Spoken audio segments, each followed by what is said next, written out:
বৎস, আমার অস্তিত্ব তালাশ করতে যেও না।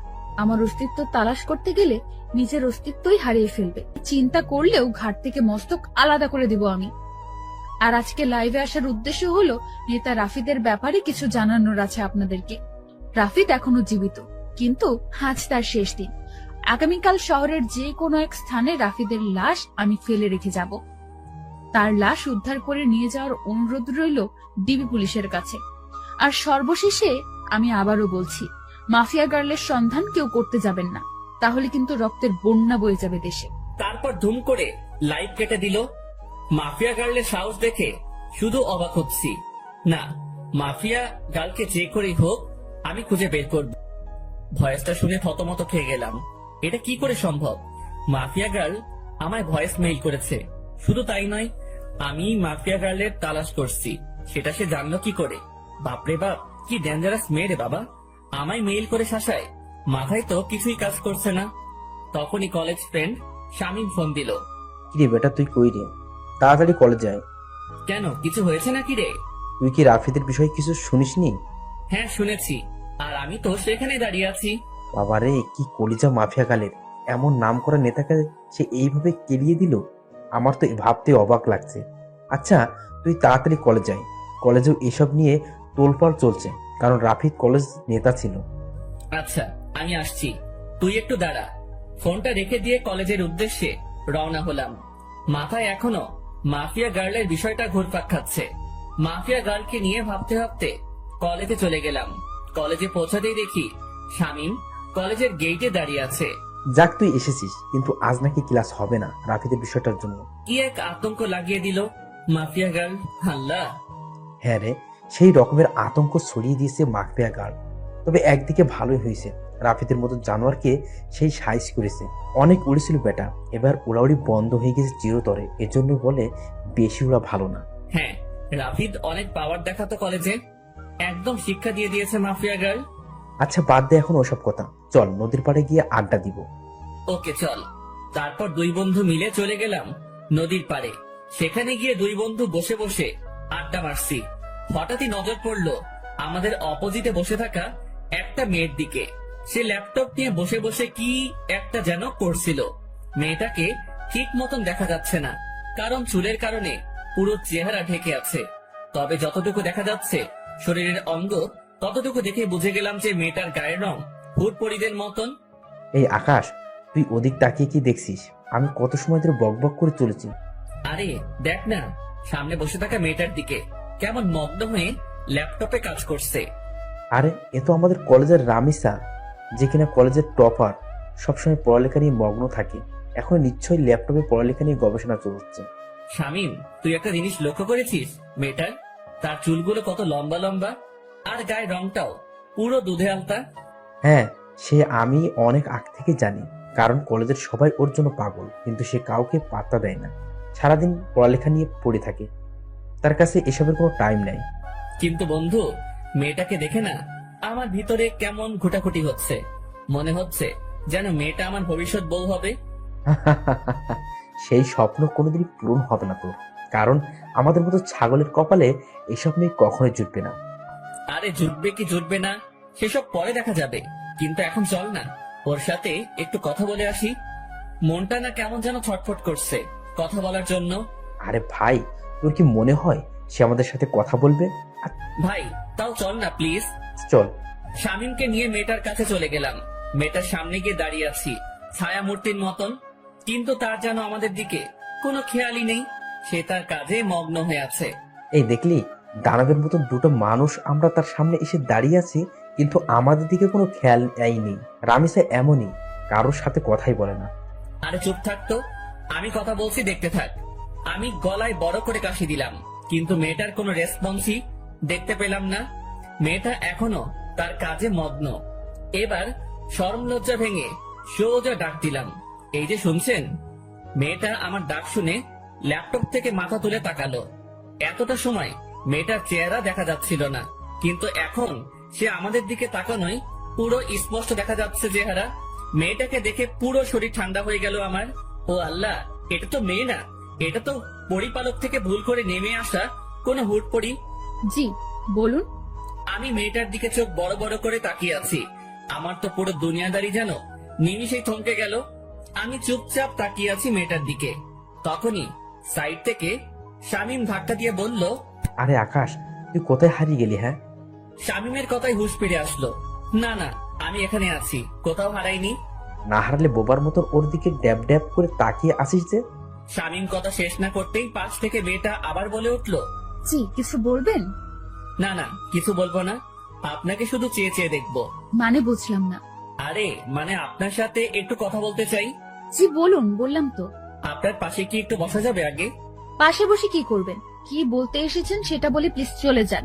আমি এখন পড়া নিয়ে একটু বিজি আছি। আচ্ছা থাক, তাহলে অন্য একদিন বলবো। আচ্ছা। মেয়েটা আবার ল্যাপটপে মাথা গুজে দিল, আর আমি বোকার মতন সেখানে ঠায় দাঁড়িয়ে আছি। আমার যেন ঘুমই কাটছে না। মেয়েটাকে দেখার পর থেকে পুরোপুরি মাতাল হয়ে গেছি আমি। এই আকাশ, চল এবার।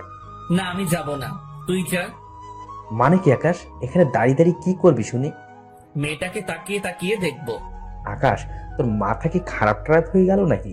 কি সব আবোল তাবোল বলছিস? হ্যাঁ, হ্যাঁ, হয়তো হয়ে গেছে। ওহ আল্লাহ, কোন পাগলের পাল্লায় পড়লাম আমি। আচ্ছা শামীম, একটা কথা বলি। হ্যাঁ বল।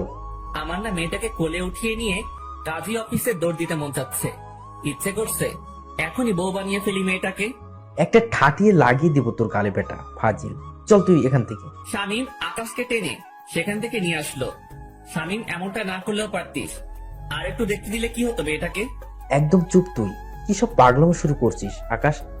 মাথায় তার কি ছিঁড়ে গেছে নাকি তোর? হ্যাঁ, দেখ বেটা, তুই আমার মনের দুঃখ বুঝলি না। থাক তুই, আমি বাসায় গেলাম। শামীমকে ফেলে রেখে সেখান থেকে সোজা বাসায় চলে আসলাম। বাসায় এসে ব্যাগ রেখে ওয়াশরুমে চলে গেলাম। একটু পর ওয়াশরুম থেকে বের হয়ে না খেয়ে সোজা শুয়ে পড়লাম। মেয়েটাকে দেখার পর থেকে যেন খাওয়া দাওয়ার সমস্ত রুচি উঠে গেছে আমার। বিছানায় শুয়ে শুয়ে মেয়েটার কথা ভাবতে লাগলাম। মেয়েটাকে নিয়ে ভাবতে ভাবতে কখন যে ঘুমিয়ে গেছি আল্লাহ জানে। এক ঘুমে রাত হয়ে যায়, তাও ঘুম ভাঙেনি আমার। শামীম ফোন দিয়ে ঘুম ভাঙিয়েছে। আকাশ তুই কি করছিস রে? আরে ঘুমাচ্ছি। হ্যাঁ, এমনটাই করবি।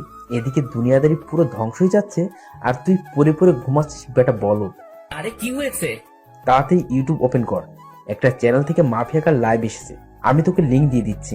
কি? তাড়াতাড়ি লাফ দিয়ে বিছানা ছেড়ে উঠে পড়লাম। তারপর ফোনের ডাটা অন করে শামীমের দেওয়া লিঙ্কটা থেকে ইউটিউবে প্রবেশ করলাম। ইউটিউবে প্রবেশ করতেই দেখি মাফিয়া গার্ল লাইভে এসেছে। চেহারা দেখা যাচ্ছে না, পুরো মুখ ঢাকা তার।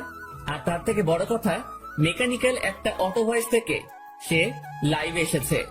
দেখুন, সবার উদ্দেশ্য করেই বলছি, আমাকে ধরা তো দূরের কথা। মাফিয়া গার্লের এই লাইভ মিনিটের মধ্যে পুরো দেশে ভাইরাল হয়ে গেল। এক লাইভে যেন পুরো আতঙ্ক ছড়িয়ে গেল মানুষের মনে। সবার মুখে মুখে মাফিয়া গার্ল আর মাফিয়া গার্ল। কে এই মাফিয়া গার্ল? সবার একটাই প্রশ্ন। একটু পর চ্যানেল আর লাইভটা কেটে দিল মাফিয়া গার্ল। পুরো সবকিছু সে ভ্যানিশ করে দিয়েছে। পুরোপুরি উদাও হয়ে গেল সমস্ত কিছু। কিন্তু সবার মুখে মুখেই মাফিয়া গার্লের নাম ছড়িয়ে গেছে। ফেসবুক, টুইটার, যেখানেই যাই সেখানেই মাফিয়া গার্ল নিয়ে পোস্ট। বাপরে বাপ, এটা কি মেয়ে নাকি মানুষরূপী কোনো চিতাবাঘ? আল্লাহ ভালো জানে। এসব নিয়ে ভাবতে ভাবতে আরো কিছু সময় চলে গেল। না, এসব নিয়ে এখন আর ভাবা চলবে না। আগে গিয়ে কিছু খেয়ে নেই। বিছানা ছেড়ে উঠে পড়লাম। তারপর হাত মুখে পানি ছিটা দিয়ে এসে কিছু খেয়ে নিয়ে আবারও ঘুমিয়ে পড়লাম। সকালবেলা ঘুম ভাঙলো ফোনের আওয়াজে। কে যেন কিছু একটা মেইল করেছে। ঘুমের ঘরে ফোনটা হাতে নিয়ে মেইলটা ওপেন করলাম। দেখলাম একটা ভয়েস মেইল। ভয়েসটা প্লে করলাম। প্লে করতেই আমার পুরো হুঁশ উড়ে গেল। আমি এক লাফ দিয়ে সোজা বিছানা ছেড়ে উঠে দাঁড়িয়ে গেলাম। মাফিয়া গার্লের সেই ভয়ঙ্কর আওয়াজে কেউ আমায় মেইল করেছে। বৎস, আমার অস্তিত্ব তালাশ করতে যেও না। আমার অস্তিত্ব তালাশ করতে গেলে নিজের অস্তিত্বই হারিয়ে ফেলবে। ভয়েসটা শুনে থতমত খেয়ে গেলাম। এটা কি করে সম্ভব? মাফিয়া গার্ল আমায় ভয়েস মেইল করেছে। শুধু তাই নয়, আমি মাফিয়া গার্লের তালাশ করছি সেটা সে জানলো কি করে? বাপরে বাপ, কি ডেঞ্জারাস মেয়ে রে বাবা! আমায় মেইল করে শাসায়।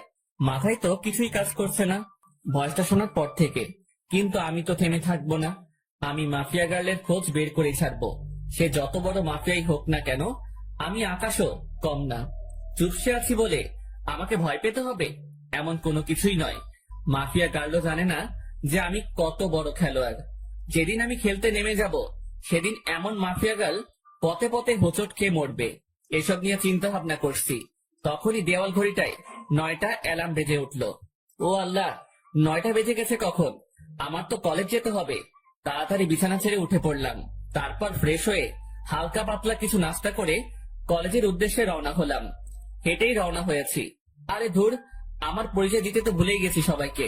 চলেন পরিচয় পর্বটা শেষ করে ফেলি। আমি বরাবরের মতোই আকাশ, আপনাদের সাথে আছি। পড়াশোনার সুবাদে শহরে আলাদা বাসা নিয়ে থাকি, আর পুরো পরিবার, বাবা মা, ছোট বোন অন্য শহরে থাকে। আমি ইচ্ছা করেই এই কলেজে অ্যাডমিশন নিয়েছি। ইচ্ছা করে বলতে একটা রিজন আছে এই কলেজে অ্যাডমিশন নেওয়ার, সেটা গল্পের সাথে থাকলে জেনে যাবেন। সো এবার গল্পে ফেরা যাক। কলেজে পৌঁছে গেলাম। কলেজে পৌঁছাতেই দেখি গতকালে সেই রামিসা মেয়েটা গাছতলায় বসে বসে বই একটা হাতে নিয়ে পড়ছে। কোনো কিছু না ভেবে মেয়েটার দিকে এগিয়ে গেলাম, কারণ এখনো ক্লাস শুরু হয়নি, আর ক্লাস হবে কিনা সেটাও সন্দেহ। মেয়েটার কাছে গিয়ে দাঁড়িয়ে আছি। মেয়ে আমায় দেখে আজ নিজ থেকে কথা বলল। কালকের বিষয়টা নিয়ে কিছু বলতে আসছেন বুঝি? না, তেমন কিছু না। মানে হ্যাঁ, মেয়েটার এমন ধারা কথা শুনে কি বলবো, সবটাই গুলিয়ে গেছে। তো বলুন। আচ্ছা, আপনার সাথে কি ফ্রেন্ডশিপ করা যাবে? না, ফ্রেন্ডশিপ করা যাবে না, কারণ আমি কোনো ছেলের সাথেই চলাফেরা করি না। প্লিজ না করিয়েন না, আমি কিন্তু একদম বাজে ছেলে না। তাও আমি পারবো না। তবে হ্যাঁ, পড়ালেখা নিয়ে টুকটাক কথা বলার প্রয়োজন হলে বলতে পারবেন। আচ্ছা ঠিক আছে। কিন্তু আপনাকে তো কলেজে নতুন মনে হচ্ছে। হ্যাঁ, আমি নতুন। 1 মাস আগে অ্যাডমিশন নিয়েছে এই কলেজে, অন্য কলেজ থেকে ট্রান্সফার হয়ে। তবে রেগুলার হয়েছি 1 সপ্তাহ হবে। কোন ইয়ারে অ্যাডমিশন নিয়েছেন? সেকেন্ড ইয়ারে। আপনি? ও, আপনিও তাহলে আমার সেম ক্লাস। তার মানে আপনিও সেকেন্ড ইয়ারে পড়েন? হ্যাঁ। আচ্ছা, এখন আমি একটু বিজি পড়া নিয়ে। আপনার সাথে পরে কথা হবে, কেমন? আচ্ছা ঠিক আছে, সে না হয় পরে কথা বলবো। কিন্তু একটা কথা, আমরা যেহেতু একই ইয়ারের, তাহলে তুমি করে বলা যায়। আমি আপনি ডেকেই মজা পাই। আচ্ছা ঠিক আছে, যেমনটা আপনার মর্জি। সেখান থেকে চলে আসলাম। বাপরে বাপ, কি মেয়ে! ভাও এই দিচ্ছে না। আমার মনে জলে আগুন, আর সে বাজায় সাপের বিন। তবে সমস্যা নেই, তোমায় তো আমি নিজের করেই ছাড়বো। তোমায় নিজের মনে ফিক্সড করে নিয়েছি, বিয়ে করলে তোমায় করব। সেখান থেকে আসতে না আসতেই শামীম কলেজের গেট দিয়ে প্রবেশ করলো। কিরে, তুই এখন এলি? এই তো একটু আগে। আচ্ছা চল ক্যান্টিনের দিকে যাই। কলেজের পরিবেশ দেখে তো মনে হচ্ছে না যে আজ ক্লাস হবে। আমারও তাই মনে হচ্ছে। চলো তাহলে ক্যান্টিনেই যাই। তারপর দুজন মিলে ক্যান্টিনে চলে গেলাম। কলেজে যেদিন অ্যাডমিশন নিয়েছি সেদিনই শামীমের সাথে আমার পরিচয় হয়েছে। অল্প কয়েকদিনে খুব ভালো বন্ধু হয়ে উঠেছি আমরা। 2 বন্ধু মিলে ক্যান্টিনে বসে বসে কফি খাচ্ছিলাম। তখনই আশেপাশের লোকজন সবাই একদিকে দৌড়ে ছুটে যাচ্ছে। একজনকে ডেকে জিজ্ঞেস করলাম, ভাই কি হয়েছে, আপনারা এভাবে দৌড়াচ্ছেন কেন? আরে ভাই, আপনারা কোন দুনিয়ায় থাকেন? হ্যাঁ, যে কোনো কিছুই বলতে পারেন না? ভাই, এই দুনিয়াতেই আছি, কিন্তু কি হয়েছে সেটা তো বলবেন।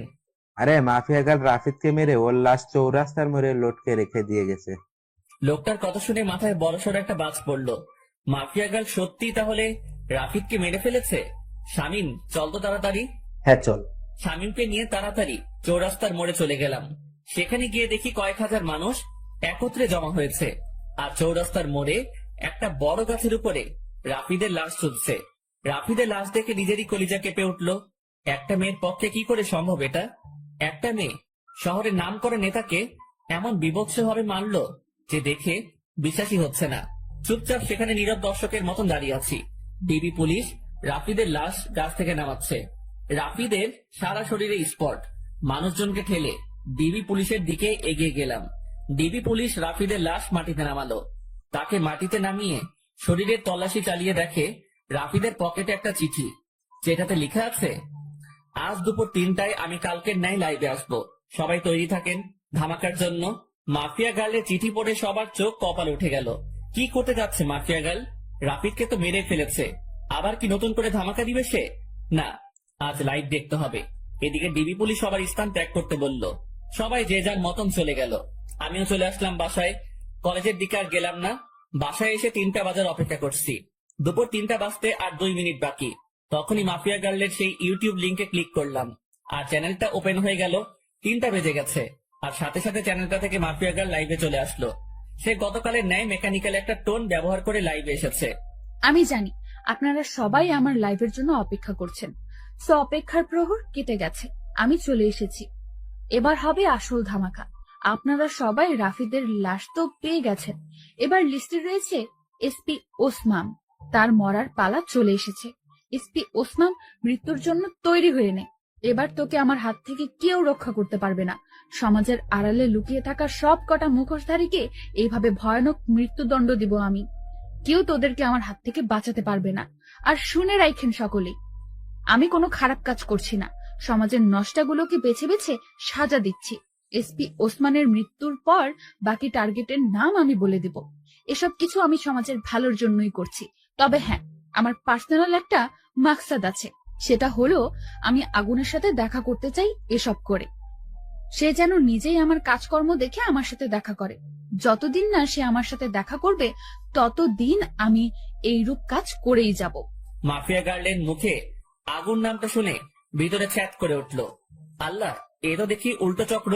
যেখানে মাফিয়া গার্লকে আমি খুঁজছি, সেখানে সে উল্টো আগুনের তালাশ করছে। না, মাফিয়া গার্লের খোঁজ বের করতেই হবে, যে করে হোক না কেন। আমি মাফিয়া গার্লকে খুঁজে বের করবই। তবে আগে মাফিয়া গার্লের পরিশেষটা শুনি, সে কি বলতে চাই।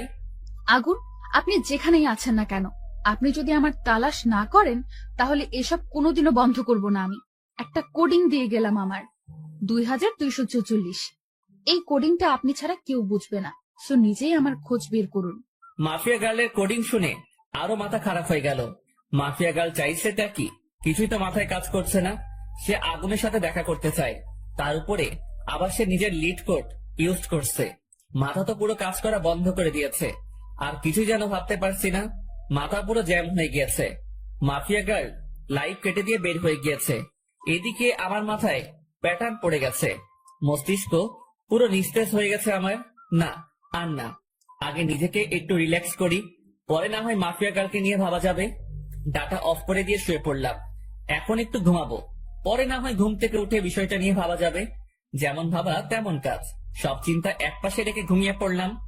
বিকাল বেলায় ঘুম থেকে উঠে বাহিরে চলে গেলাম। মাথা কেমন যেন ভারী হয়ে আছে। তাড়াতাড়ি কাকুর দোকানে যেতে হবে আমার, না হয় মাথা ঠিক হবে না। ওনার দোকানে গিয়ে চা খেয়ে আগে মাথা ঠিক করতে হবে। কাকুর দোকানে গিয়ে চায়ের অর্ডার করলাম। মাথার জ্যাম মোটামুটি ছুটেছে মনে হচ্ছে। চা খেয়ে শরীরটা চাঙ্গা লাগছে একটু। হ্যাঁ, এবার শান্ত মাথায় ভাবি মাফিয়া গার্লের কথা। আচ্ছা, মাফিয়া গার্ল আমার খোঁজ কেন করছে? কি চাই সে আমার কাছে? আর কেনই বা সে এসব কর্মকাণ্ড করছে? দেশে তো প্রশাসন আছে দুর্নীতিবাজদেরকে শাস্তি দেওয়ার জন্য, তারপরেও কেন মাফিয়া গার্ল আইনের বিপক্ষে যাচ্ছে? হাজারটা প্রশ্ন নিজেকে নিজে ছুড়ে মারলাম।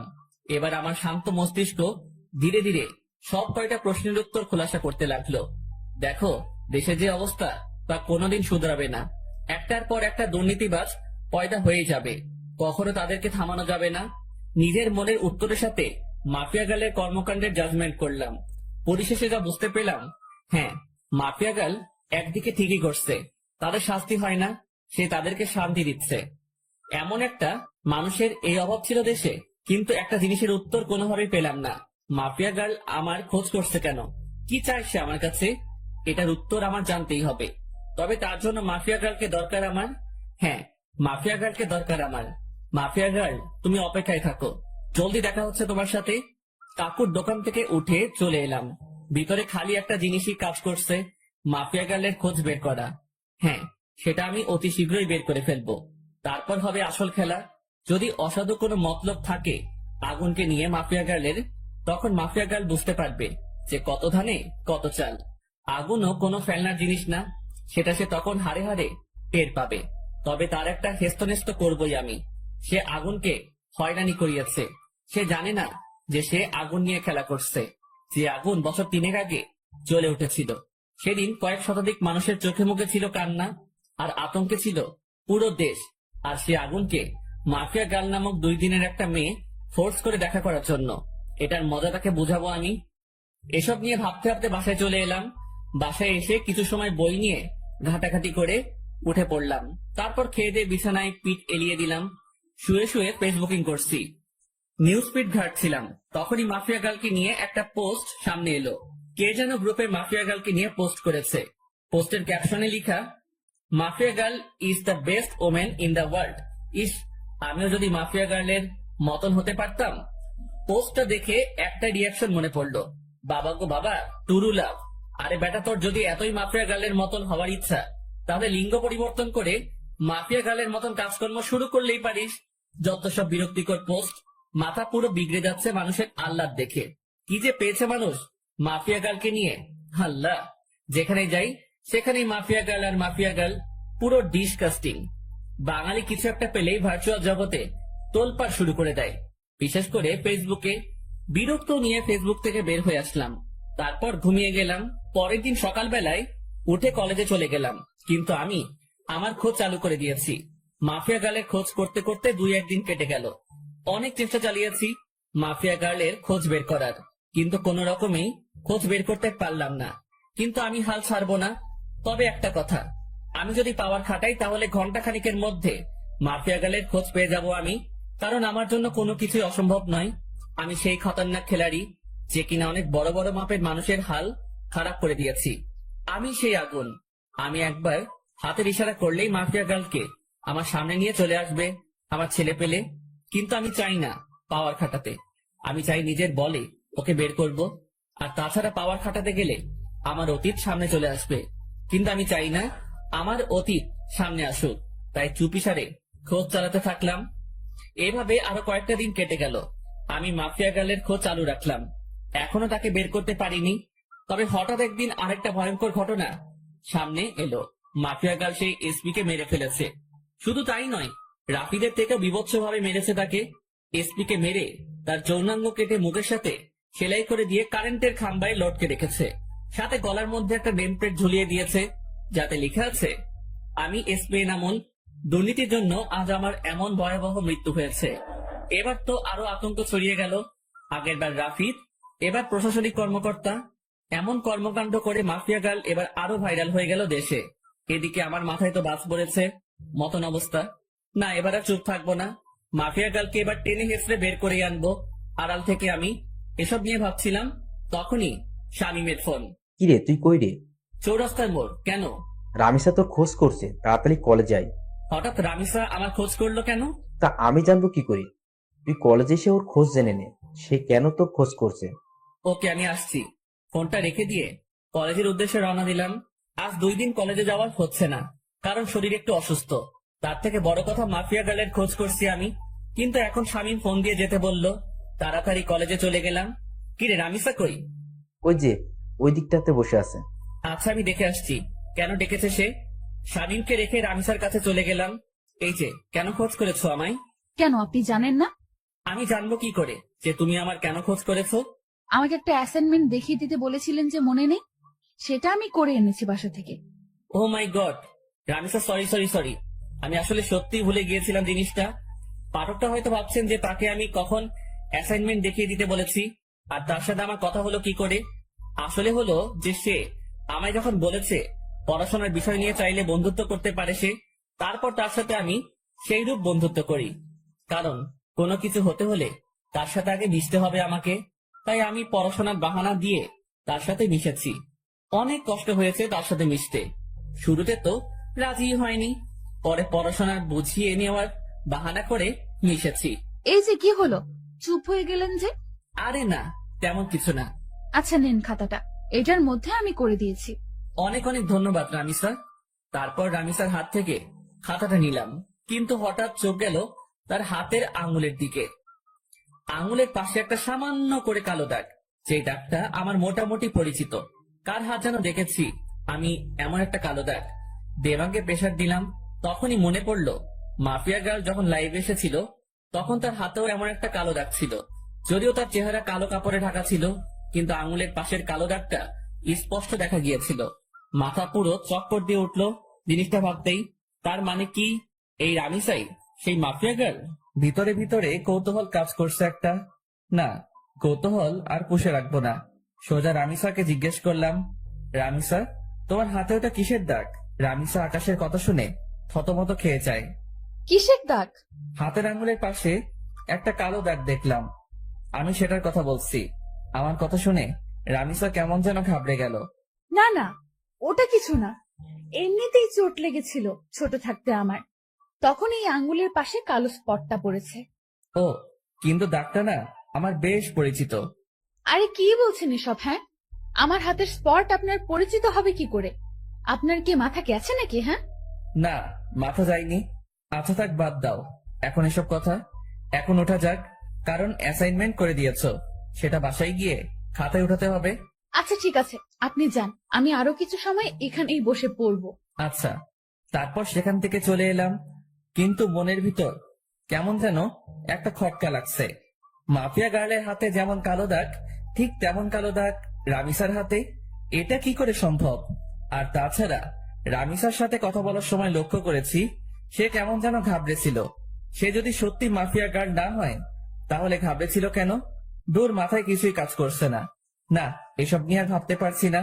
এবার আড়াল থেকেই মাফিয়া গার্লের তালাশ করব। এসব নিয়ে ভাবতে ভাবতে হাঁটছিলাম, তখনই শামীম ডাক দিল। সে আমার জন্য গেটের সামনে দাঁড়িয়ে অপেক্ষা করছিল। কি রে, কেন ডেকেছে রামিসা তোকে? আরে, অ্যাসাইনমেন্ট করার কাজে সাহায্য চেয়েছিলাম, সে সেটা বাসা থেকে করে এনেছে আমার জন্য, সেটাই দিতে ডেকেছিল। ও ভালো।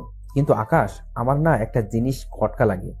মেয়েটা কেমন যেন অদ্ভুত, কেমন সারাদিন পড়ালেখা নিয়ে ডুবে থাকে, কারোর সাথে তেমন মেশে না, সবসময় একা একা থাকে। কিন্তু এটার রিজন কি?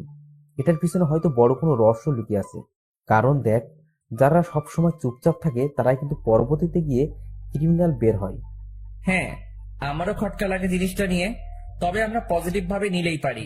হয়তোবা সেই জীবনে অনেক বড় ধাক্কা খেয়েছে, তাই এমন নিশ্চুপ হয়ে গেছে। হ্যাঁ, হতেই পারে। আচ্ছা ছাড় এখন এসব কথা, চল বাসার দিকে রওনা দিই। ওকে চল। শামীমের সাথে কথা বলে বাসায় চলে গেলাম। সে তার বাসায় গিয়েছে, আর আমি আমার বাসায়। বাসায় এসে ফ্রেশ হয়ে খেয়ে নিলাম। হোটেলের বয়সে খাবার রেখে দিয়ে চলে গেছে। খেয়ে দিয়ে বিছানায় গায়ে দিয়ে দিলাম। ফোনটা হাতে নিয়ে ডাটা অন করলাম, ফেসবুকিং করব একটু। কিন্তু অবাক কাণ্ডটা তখনই ঘটলো যখন আমি ফেসবুক অ্যাপসটাতে প্রবেশ করলাম। আমার ফেসবুক অ্যাকাউন্ট অন্য কেউ কন্ট্রোলে নিয়ে নিয়েছে। তবে আমি ফেসবুকে প্রবেশ করলাম ইজিলি ভাবে। আমার অ্যাকাউন্ট অন্য কারো কন্ট্রোলে, সেটা শিওর হলাম মেসেঞ্জার দেখে। আমার নিজের ইনবক্সে অটোমেটিক মেসেজ আসছে। কি রে, অনেক উড়াউড়ি করছিস মনে হয়। মানে বুঝলাম না, আপনি কে? আর আমার আইডি কেন হ্যাক করেছেন? আমি কে সেটা আমার কথা শুনেই বুঝে যাবি। আর আইডি হ্যাক করেছি তোর 12টা বাজাতে। মানে আমি আপনার কি ক্ষতি করেছি যে আপনি আমার 12টা বাজাতে আমার আইডি হ্যাক করেছেন? তুই আমার পিছু কেন লেগেছিস? কি মনে করিস তুই নিজেকে? হ্যাঁ, লুকিয়ে খুঁজে বের করে ফেলবি? এত সহজ সবকিছু? কথা শুনে বুঝতে বাকি নাই যে মাফিয়া গার্ল আমার অ্যাকাউন্ট হ্যাক করে নিজের আয়ত্তে নিয়ে নিয়েছে। তাড়াতাড়ি সেটিংসে চলে গেলাম। সেখানে গিয়ে ইনফরমেশন চেক করে দেখি আমার সমস্ত কিছু মাফিয়া গার্ল পরিবর্তন করে ফেলেছে। নাম্বার, জিমেল সবকিছু পরিবর্তন করে নিজের মেইল বসিয়ে দিয়েছে। আরে, সেটিং এ গিয়ে কোনো লাভ নাই, সবকিছু আমার আয়ত্তে। তোর অ্যাকাউন্ট পুরোপুরি ভাবে হ্যাক করে নিয়েছি আমি। তাহলে আমি আইডিতে প্রবেশ করলাম কি করে? আমি চেয়েছি তাই তুই প্রবেশ করতে পেরেছিস, কারণ আমি সবকিছু পরিবর্তন করলেও CLI লগ আউট মারিনি, তাই তুই প্রবেশ করতে পেরেছিস। মানেননি কেন? কারণ আমি চেয়েছিলাম তোর সাথে কথা বলবো, তাই তোর আইডি আয়ত্তে নিয়ে তোর নিজের ইনবক্সে তোর সাথে কথা বলছি। এত ওরা ভালো না। মাথায় রাখবেন, যেই পাখির ডানা বেশি বড় হয়ে যায় সেই পাখির উঠতে সমস্যা হয়। উঠছিস তো তুই নিজে, তুই আমার খোঁজ করতে উঠে পড়ে কেন লেগেছিস? কি মরার শখ গজিয়েছে? অসাধারণ জোকস। হাসি আসলো আপনার কথা শুনে। হাসি বের করে দিব, টেনশন নিস না। মরার জন্য এত উতাল পাতাল হচ্ছিস তো, সেই শখ আমি পূরণ করে দিব। সবে মাত্র অ্যাকাউন্ট হ্যাক করেছি, আর একটু ধৈর্য ধর, তারপর তুই নিজেই হ্যাক হয়ে যাবি। এই জোকসটা আরো সেরা ছিল। তবে আমার একটু হাসি আসেনি এবার, কারণ এমন আবাল সাবাল আমি গুনি না। আর আপনি যত বড় মাফিয়া হন না কেন, সেসব আমার দেখার বিষয় না। সো আমার ভয় দেখাতে আসিয়েন না। আপনার মতন অনেক বড় বড় খিলাড়ি দেখেছি আমি। সো ফাও ফাও পাগলামো না করে নিজের মতন থাকেন, না হয় নিজের বিপদ নিজেই ডেকে আনবেন। তুই মনে হয় আমার সম্পর্কে ভালো করে না জেনে কথা বলছিস। আপনার সম্পর্কে না জেনে কথা বলছি না, বরং আপনি আমার সম্পর্কে না জেনে কথা বলছেন। শুনেন, কারোর সাথে পাঙ্গা নেওয়ার আগে দেখে শুনে নিবেন, না হয় পরে দেখা যাবে বিপরীত পক্ষ বাপ লেভেলের মানুষ। সব বুঝে শুনে পাঙ্গা নেন। বাপ না চিনে পাঙ্গা নিতে আসবেন তো সোজা বাসমারা খাবেন। হারামির বাচ্চা, তুই সত্যিই মরবি। মাফিয়া গার্লের সাথে বেয়াদবি করার ফল তুই পাবি। তোর প্রথম সাজা স্বরূপ আইডিটা চিরতরে পাবি না, বাকি তোকে পরে আমি সাইজ করব। এতটা সময় ভালো করে কথা বলেছি, কিন্তু এখন আর না। তুইও শুনে রাখ, বাপনা চিনে আবলামি করার কারণে কিক দিয়ে সোজা দুনিয়া ছাড়া করবো তোকে। আর কি বলি তুই, আমার ফেসবুক অ্যাকাউন্ট আমি আর পাবো না? তাহলে চ্যালেঞ্জ দিয়ে বললাম, 10 মিনিটে তোর থেকে ফেসবুক অ্যাকাউন্ট আমি আমার কন্ট্রোলে নিব। দেখি পারলে আমায় আটকে দেখা। রেগে মেগে মোবাইলটা ছুঁড়ে মারলাম। তারপর বিছানা ছেড়ে উঠে গিয়ে টেবিলের উপরে থাকা ল্যাপটপটা ওপেন করে অটো কোডিং দিয়ে ফেসবুকটা ফিরিয়ে আনলাম। এটা করতে পুরোপুরি 10 মিনিটও লাগেনি। আবার মাফিয়া গার্ল আমার সাথে টক্কর দিতে আসে। তারপর ফেসবুকটাকে সিকিউরিটি করে বের হয়ে আসলাম। কোনোদিন যদি মাফিয়া গার্লকে সামনে পাই, গাল দুটো লাল করে দিব সোজা। অ্যাকাউন্ট সিকিউরিটি করে আবারও শুয়ে পড়লাম। এবারে শোয়াতে কখন যে ঘুমিয়ে গেছি তা বলতে পারবো না। বিকাল বেলায় শামীম ফোন দিয়ে ঘুম ভাঙায়। আকাশ, চল আজ কোথাও গিয়ে ঘুরে আসি। বেটা ঘুম থেকে তুলে বলেছিস ঘুরতে যেতে? কত আরামে ঘুমটাই না গিয়েছিলাম। এই রাখ তোর ঘুম, 10 মিনিটের মধ্যে তামান্না আবাসিকের সামনে আসবে। শালা গরু, ঘুমটাই মাটি করে দিয়েছিস পুরো। ওকে দাঁড়া, আসছি। তারপর ফোন রেখে দিয়ে গায়ে শার্ট লাগিয়ে নিলাম। তারপর জায়গা মতন চলে গেলাম। সেখানে গিয়ে দেখি শামীম আগে থেকে হাজির। বাহ, মহারাজ এসেছেন। তোর বেটা, শান্তির ঘুমটা শেষ করলি আমার। হ্যাঁ, তোমার শান্তির ঘুম এই খালি নষ্ট করে মানুষ। বেলা বাজে কয়টা আর তুমি পড়ে পড়ে ঘুমাও? গরু দামড়া পাঠা, বউ জুটবে না তো। ওকে, না জুটলে নাই। চল এখন ঘুরে আসি। ওকে চল। তারপর দুজন মিলে ঘুরতে চলে গেলাম। অনেক রাত পর্যন্ত দুজন মিলে ঘোরাঘুরি করেছি। রেস্টুরেন্টেও খেয়েছি। সমস্ত বিল শামীম দিয়েছে। রাত বাজে 10টা। ঘোরাঘুরি শেষ করে দুজন দুজনের বাসায় চলে এলাম। বাসায় এসে হাত মুখ ধুয়ে ফ্রেশ হয়ে শুয়ে পড়লাম। শরীর অনেক ক্লান্ত, তাই শুতেই ঘুমিয়ে গেছি। সকালবেলায় ঘুম থেকে উঠে রেডি হয়ে কলেজে চলে গেলাম। কলেজে গিয়ে দেখি গেটের মধ্যে রামিসা দাঁড়িয়ে আছে। সে আমাকে দেখতে পেয়ে, যাক, ভালোই হয়েছে, চলেন আমার সাথে, আমার কিছু কথা আছে। বাহ, আজ সূর্য কোন দিকে উঠেছে। আচ্ছা চলো।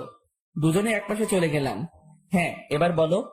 আমি আপনার সাথে বন্ধুত্ব করতে চাই। রামিসার কথা শুনে সত্যি মনে হচ্ছে সূর্য আজ উল্টো দিকে ধরে উঠেছে। এই এই, কি হয়েছে বলো তো? তুমি আজ নিজ থেকে আমার সাথে ফ্রেন্ডশিপ করতে চাইছো, কারণ কি? তুমি তো পড়ার বিষয় ছাড়া কোনো কিছু নিয়ে কথা বলতে বারণ করেছো। দেখুন, আসলে আমার জীবনে অনেক বড় একটা ধাক্কা খেয়েছি আমি, তাই কাউকেই আর বিশ্বাস করতে পারি না আমি। অনেক ভয় হয় আমার, কিন্তু আপনাকে আমার অনেক বিশ্বাস হয়, তাই আমি আপনার সাথে বন্ধুত্ব করতে চাই। কি নিয়ে ধাক্কা খেয়েছো? তা না হয় পরে কোনো একদিন বলবো না। এখন কি বন্ধুত্ব করবেন আমার সাথে? আচ্ছা। আচ্ছা মানে কি ধরে নিব আমি? বন্ধুত্ব করেছেন? হ্যাঁ, কিন্তু তাহলে তুমি আমায় আপনি বলতে পারবে না, তুমি করে বলতে হবে। ওকে, আপনি বলবো না, তুমি করেই বলবো। রামিসার সাথে বন্ধুত্ব হয়ে কি যে খুশি লাগছে তা বলে বোঝাতে পারবো না। কারণ ভালোবাসার প্রথম ধাপ বন্ধুত্ব। রামিসার সাথে আমার সেটাই হয়েছে। এর মাঝে কয়েকটা দিন কেটে গেছে। ধীরে ধীরে দুজনের বন্ধুত্ব আরো গভীর হয়ে গেল। দুজন দুজনের অনেকটা ক্লোজ চলে এসেছি। সে আমার সাথে বন্ধুর মতোই আচরণ করে, কিন্তু আমার আচরণে তাকে যে আমি ভালোবাসি সেটা তাকে বোঝানোর ট্রাই করি। তবে সবকিছুর ভিড়ে মাফিয়া গার্ল আমার মন থেকে সরেনি। তাকে এখনো খোঁজ করে বেড়াচ্ছি আমি, কিন্তু কোনো খোঁজই পাইনি তার। তবে রামিসাকে আমার কিছুটা সন্দেহ হয়, কারণ তার হাতের কালো দাগটা মাফিয়া গার্লের সাথে মিলে। কিন্তু তাকে কখনো আমি কিছু জিজ্ঞেস করিনি, কারণ সে যদি না হয় পরে আরেক বিপাকে পড়তে হবে আমাকে। তবে যেদিন সত্যি মাফিয়া গার্লের খোঁজ পাবো সেদিন তাকে ধরবো। সেটা যদি রামিসাও হয় তাহলেও তাকে ধরবো। এভাবেই দিন কাটতে থাকে। একদিন সকালবেলা ঘুম থেকে উঠে কলেজে যাওয়ার জন্য ফ্রেশ হচ্ছি। ব্রাশ হাতে নিয়ে ওয়াশরুমে দাঁড়িয়ে দাঁড়িয়ে দাঁত ব্রাশ করছিলাম। হঠাৎই ওয়াশরুমের আয়নায় কিছু একটা চোখে পড়লো। ভালো করে লক্ষ্য করে দেখলাম আমার পিছন বরাবর মাস্ক পরে কেউ একজন দাঁড়িয়ে আছে। মাস্ক আর চেহারার আকৃতি দেখে বুঝতে বাকি রইল না আমার যে আমার পিছনে মাফিয়া গার্ল দাঁড়িয়ে আছে। আজ মাফিয়া গার্লের শেষ দিন। কেমন ঘটিয়ে দিব আজ মাফিয়া গার্লের। সাথে সাথে ঘাড় ঘুরিয়ে পিছনে তাকালাম, কিন্তু অবাক করা বিষয়, পিছনে কাউকে দেখতে পেলাম না। মিনিটের মধ্যে মাফিয়া গার্ল যেন কোথায় হাওয়া হয়ে গেল। কিরে, গেল কোথায় সে? সারা ওয়াশরুম চোখ বুলিয়ে দেখতে লাগলাম, কিন্তু কোথাও মাফিয়া গার্লকে দেখতে পেলাম না। মিনিটের মধ্যে কোথাও উদা হয়ে গেলাম মাফিয়া গার্ল। মাথায় তো কিছু খেলছে না। চার দেওয়ালের মাঝ থেকে হাওয়া কি করে হয়ে গেল সে? মাফিয়া গার্ল কি সত্যি এখানে এসেছিল, না, আমি চোখে ধাঁধা খেয়েছি। নিজেকে চিমটি কেটে দেখলাম, না সত্যি তো এখানে কেউ নাই। তার মানে আমি ধাঁধা খেয়েছি। উফ আল্লাহ, এই মাফিয়া গার্লকে যে আমি কি করব তা আমি নিজেও জানি না। খালি সময়ের অপেক্ষায় আছি, সময়টা হোক একবার। তারপর তাড়াতাড়ি ফ্রেশ হয়ে বের হয়ে এলাম ওয়াশরুম থেকে। তারপর নাস্তা করে কলেজের উদ্দেশ্যে রওনা হলাম। কলেজে পৌঁছে রামিসার সাথে ক্লাসে চলে গেলাম। শামীম আজ কেন জানি কলেজে আসেনি। আমি আর রামিসা ক্লাস শেষ করে আড্ডা দিতে বসলাম একটা নির্জন জায়গায়। আচ্ছা আকাশ, তোমার একটা কথা বলি আমি। হ্যাঁ বলো। আচ্ছা, কোনোদিন যদি আমার সম্পর্কে এমন কোনো কিছু শোনো তুমি, যেটা তুমি কোনোদিন আমার থেকে এক্সপেক্ট করনি। মানে কি, বুঝলাম না। আরে তেমন কিছু না, এমনিই বলো, যে তখন তোমার রিয়েকশন কেমন হবে। অবাক করা কোনো কিছু শুনলে তো অবাকই হব, কিন্তু কি শুনবো সেটা তো বলো। আরে বললাম তো তেমন কিছু না, এমনি মনে হলো কথাটা মনের মধ্যে, তাই জিজ্ঞেস করলাম। রামিসা, তোমার একটা কথা বলি, প্লিজ আমার থেকে কখনো কোনো কথা লুকিও না তুমি। কারণ তুমি জানো না যে তোমার জন্য আমার মনে কতটুকু জায়গা রয়েছে। না, লুকাবো না কোনো কথা।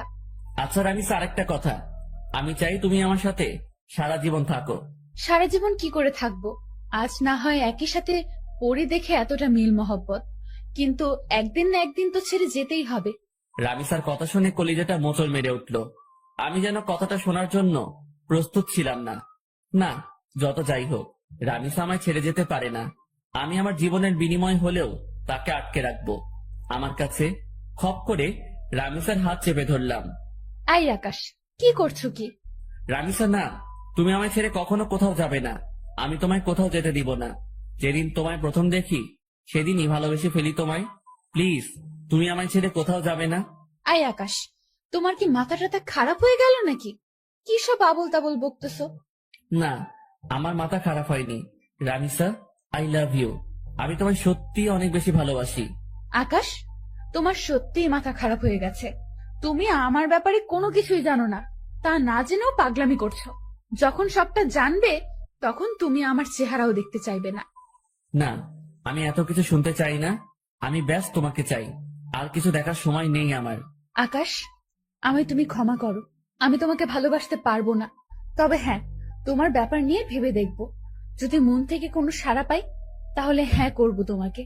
কিন্তু আমার মনে হয় না যে আমার মন হ্যাঁ করবে, কারণ আমার জীবনের অনেক বড় একটা মাকসাদ আছে। আমার ফোকাস শুধু সেটা নিয়ে। এর মধ্যে নতুন করে প্রেম ভালোবাসার জন্ম নেবে না কখনো। রামিসা কি সব মাকসাদের কথা বলছে, কিন্তু আমার তো তাকে চাই, শুধুই তাকে চাই। না, আমি রামিসাকে নিজের করেই ছাড়বো, সেটা যে কোনো কিছু বিনিময় হোক। দরকার হয় আমার পুরনো রূপ ধারণ করব, তাও আমি রামিসাকে নিজের করে ছাড়বো। রামিসা, তোমার যত সময় লাগে তুমি নাও, তাও প্লিজ আমার তোমাকেই চাই। আকাশ, আমি বললাম তো আমি ভেবে দেখব। প্লিজ এমন পাগলামো করো না। আচ্ছা ঠিক আছে। হ্যাঁ চলো, এবার উঠা যাক, অনেকটা সময় হয়েছে, বাসায় যাওয়া দরকার। হ্যাঁ চলো। তারপর রামিসাকে বিদায় দিয়ে বাসায় চলে আসলাম। বাসায় এসে ফ্রেশ হয়ে খেয়ে দিয়ে নিত্যদিনের রুটিন ফ্লো করলাম। শুয়ে শুয়ে কিছুটা সময় ফেসবুকিং করব, তারপর ঘুমিয়ে পড়ব। আজকেও একটা অবাক করা কাণ্ড ঘটলো ফেসবুকে ঢোকার সাথে সাথে। আজকে মাফিয়া গার্ল আমার ফেসবুক অ্যাকাউন্ট হ্যাক করার চেষ্টা করেছে, কিন্তু করতে পারেনি, কারণ আমি টাইট সিকিউরিটি করে রেখেছি। কারোর বাপের সাধ্য নাই যে আমার অ্যাকাউন্ট হ্যাক করবে এখন। তৎক্ষণাৎ একটা মেইল আসলো মাফিয়া গার্ল নামক একটা ব্ল্যাঙ্ক জিমেইল থেকে। নিজেকে অনেক বড় কিছু ভাবিস তুই, আমিও দেখব তুই কতদিন নিজেকে গুটিয়ে রাখতে পারিস। মেইলটা দেখে চরম লেভেলের মেজাজ খারাপ হয়ে গেল। ইচ্ছে করছে মাফিয়া গার্লকে ধরে এনে কানের নিচে কয়েকটা লাগিয়ে দেই, কিন্তু তাকে পাবো কোথায়? তার কোনো ইনফরমেশনই তো আমার কাছে নেই। এদিকে রাগের মাত্রা আরো দ্বিগুণ হয়ে গেল। দাঁড়া, আজ তোর 12টা বাজাচ্ছি, এমন গালি দিব তোকে তুই নিজে এসেই আমার কাছে ধরা দিবি। মাফিয়া গার্লের সেই জিমেলটাতে ক্লিক করলাম। জিমেলটাতে ক্লিক করতে সেটা উধাও হয়ে গেল, এরর দেখাচ্ছে। জিমেলটাতে ক্লিক করার পর আমার বুঝতে বাকি নেই যে সে আমায় ব্ল্যাঙ্ক জিমেল থেকে মেইল করেছে, যেটা মিনিট কয়েকের মধ্যে এরর হয়ে যায়। এটা দেখে আরো রাগ উঠে গেল। এবার আর নিজেকে কন্ট্রোল করে রাখতে পারলাম না, সাথে সাথে নিলয়কে ফোন দিলাম। হ্যাঁ ভাই বলেন। কাল সকালের আগে মাফিয়া গার্লের ডিটেলস এনে দিবি আমায়। ভাই এই কাজটা আমার দ্বারা হবে কিনা জানি না, তবে আমি আমার সবটা দিয়ে ট্রাই করব। আমি পারিসনি এই শব্দটি শুনতে চাই না। আমার মাফিয়া গার্লের ডিটেলস চাই। ওর রক্ত চুষবো আমি। তারপর ফোনটা রেখে দিলাম। মাফিয়া গার্ল এবার পালিয়ে যাবি কোথায় সেটা আমিও দেখব। তারপর সারা শরীর ভরা রাগ নিয়ে ঘুমিয়ে পড়লাম। বিকেল বেলায় ঘুম থেকে উঠে ফ্রেশ হয়ে কাকুর দোকানে চলে এলাম। কাকুর দোকানে বসে চা খাচ্ছি। তখনই পাশের কয়েকজন মানুষ বসে আলোচনা করছিল। আজ মাফিয়া গার্ল নাকি আবার লাইভে এসেছিল। লাইভে এসে শহরের নামকরা পলিটিশিয়ান ওবায়দুলকে নেক্সট টার্গেট বলে ঘোষণা করেছে। শুধু তাই নয়, আজও নাকি সে আগুনকে একটা মেসেজ দিয়েছে। আগুন যদি অতি শীঘ্রই তার সাথে যোগাযোগ না করে তাহলে সে শহরের সব কয়টা দুর্নীতিবাজকে একে একে মেরে ফেলবে। লোকগুলোর মুখে এসব শুনে মাথায় তো পুরো বাজ পড়েছে মতো অবস্থা। মাফিয়া গার্ল লাইভে এসে এত কিছু বলে গেল, অথচ আমি ঘুমিয়ে পুরো দুনিয়াদারি লাফে উঠিয়ে দিয়েছি। না, এবার তো কোনো হ্যাস্ত করতে হবে। কারণ আমার জানা মতে ওবায়দুল তো কোনো খারাপ পলিটিশিয়ান না। তাকে কেন টার্গেট বানিয়েছে সে? আগে যাদের মেরেছে তারা না হয় খারাপ ছিল, কিন্তু ওবায়দুল তো তাদের মতন না। এসব নিয়ে ভাবছিলাম, তখনই একটা পরিচিত নাম্বার থেকে ফোন এলো। বাবা কেমন আছিস? হ্যাঁ মা, ভালো। তুমি কেমন আছো? তোকে ছাড়া কি করে ভালো থাকি বল? সেই কবে বাড়ি ছেড়েছিস? আজ কতদিন হলো তোকে দেখি না। মা, তোমার ছেলে মানুষ হওয়ার জন্য খারাপ, মা হলো ছেড়েছে, তাতে কষ্ট পাওয়ার কি আছে? তোমাদের তো আরো খুশি থাকার কথা। সে যাই হোক না কেন, কিন্তু কোনো মা তার সন্তানকে এতদিন না দেখে ভালো থাকতে পারে? মা প্লিজ মন খারাপ করিও না, আমি খুব তাড়াতাড়ি বাড়িতে আসবো। বাবা খুব তাড়াতাড়ি না, কালকে তুই বাড়িতে আয়। মা, কাল কি করে আসবো বলো? আমার ক্লাস চলছে তো। সেসব আমি জানি না, তুই কাল বাড়িতে আসবি। আম্মু প্লিজ এমন পাগলামো করে না। আমি বললাম তো আমি কয়েকদিনের মধ্যেই বাড়ি আসবো, তখন তুমি তোমার ছেলেকে মন ভরে দেখে নিও। আচ্ছা ঠিক আছে যা, কিন্তু খুব তাড়াতাড়ি আসবি বলে দিলাম কিন্তু। হ্যাঁ মা, খুব তাড়াতাড়ি আসবো। এবার রাখি কেমন? আচ্ছা। আম্মুর সাথে কথা বলে ফোনটা রেখে দিলাম। আজ কতদিন পর মায়ের সাথে কথা বললাম। আল্লাহ ভালো জানে সে কবে বাড়ি ছেড়ে এসেছি, এখনো অব্দি বাড়ি যায়নি। মা আমায় দেখার জন্য কেমন উতাল পাতাল হয়ে আছে। না, কিছুদিনের মধ্যে একবার বাড়ি যাব আমি। কিন্তু আমি যে কারণে বাড়ি ছেড়ে এসেছি সেটা এখনো হয়নি। বাসার লোক সবাই জানে আমি নিজের জীবন গোছানোর জন্য বাড়ি ছেড়েছি, কিন্তু এর পিছনেও যে একটা রহস্য লুকিয়ে আছে সেটা কেউ জানে না। তবে হ্যাঁ, আমি সাকসেস হয়ে ছাড়বো। তারপর নিজের বাসায় চলে এলাম। বাসায় এসে কিছুটা সময় বই নিয়ে ঘাটাঘাটি করে উঠে পড়লাম। কোনো কিছুতেই যেন মন বসছে না, কারণ কখন সকাল হবে আর কখন নিলয় আমাকে মাফিয়া গার্লের ডিটেলস দিবে সেই চিন্তায় খালি মাথায় ঘুরঘুর করছিল। যাক, কোন রকমে খেয়ে দিয়ে ঘুমিয়ে পড়লাম রাতে। সকাল হলেও মাফিয়া গার্লকে সেটা আমি জেনে যাব। সকালবেলায় ঘুম থেকে উঠে মোবাইলটা হাতে নিলাম। ফোনটা হাতে নিয়ে দেখলাম নিলয় আমার কয়েকটা ছবি মেইল করেছে। তাড়াতাড়ি মেইলটা ওপেন করলাম। মেইল করা ছবিতে ক্লিক করতে যা দেখলাম তাতে তো পুরো দুনিয়াদারি চক্কর খেতে লাগলো আমার। কারণ ছবির মানুষটা আমার খুব পরিচিত, যেই মুখটার মুখোমুখি কয়েক হাজার বার হয়েছে আমি নিজের চোখকে বিশ্বাস করাতে পারছি না যে এই মেয়েই সেই মাফিয়া গার্ল যাকে আমি চোখের সামনে কয়েক হাজার বার দেখেছি, যার সাথে আমার চরম লেভেলের উঠা বসা। সাথে সাথে নিলয়কে ফোন লাগালাম। নিলয়, তুই শিওর তো যে এই মেয়ে মাফিয়া গার্ল? ভাই, আজ পর্যন্ত আমার দেওয়া কোনো তথ্য কোনোদিন ভুল হয়েছে? না, হয়নি। কিন্তু এটা কি করে সম্ভব নিলয়? ঈশিতা কি করে এমনটা করতে পারে? ঈশিতা তো আমার কলেজ ফ্রেন্ড ছিল, যার সাথে দীর্ঘ কয়েক বছর কাটিয়েছি আমি।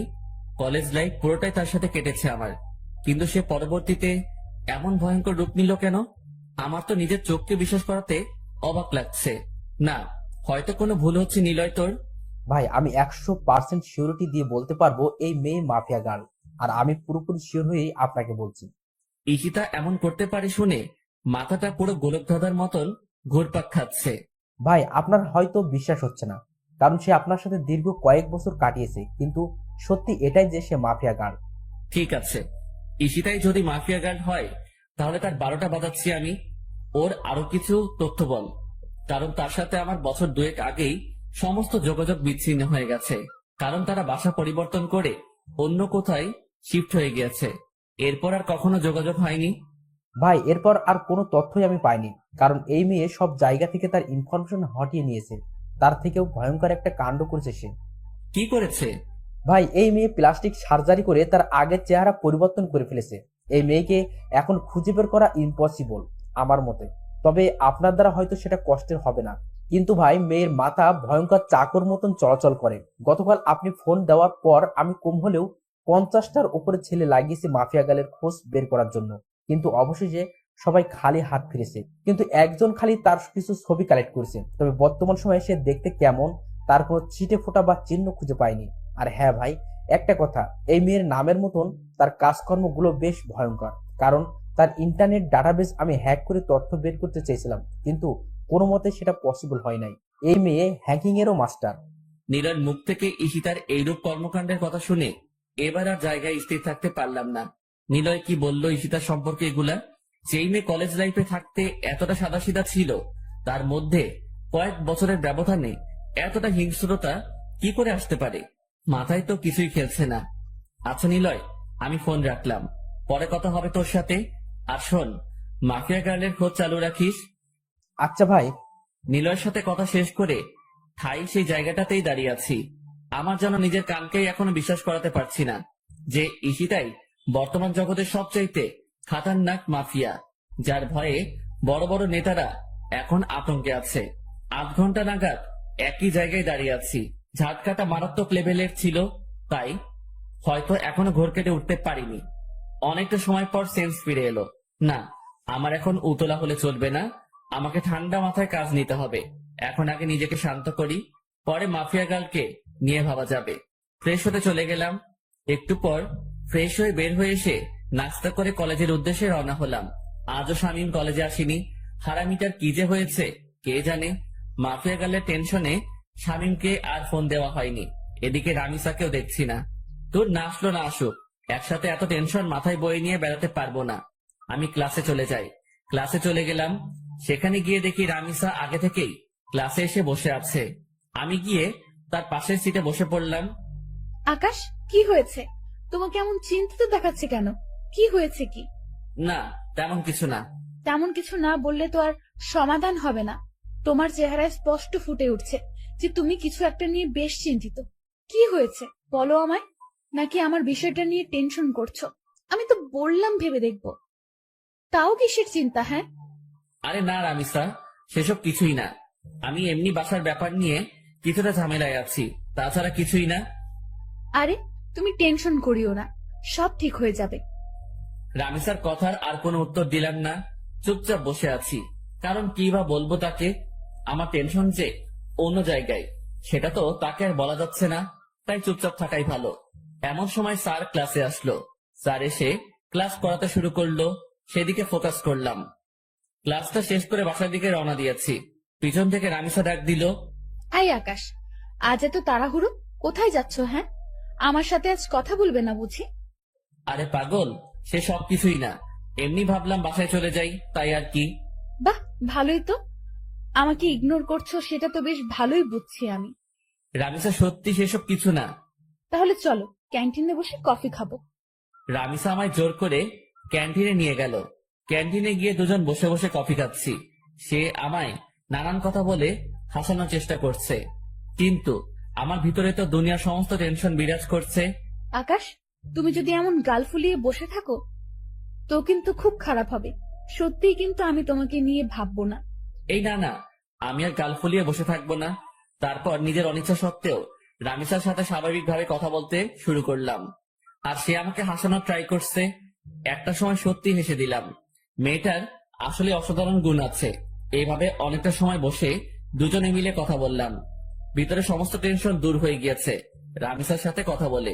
মনটা একদম ফ্রেশ এখন। তারপর দুজনেই উঠে পড়লাম ক্যান্টিন থেকে। অনেকটা সময় তো বসলাম, এবার বাসায় যাওয়া দরকার। আচ্ছা, তাহলে কাল আবার দেখা হচ্ছে আমাদের। হ্যাঁ। রামিসার সাথে কথা শেষ করে বাসার দিকে রওনা হলাম। অনেকটা শান্ত আছি এখন।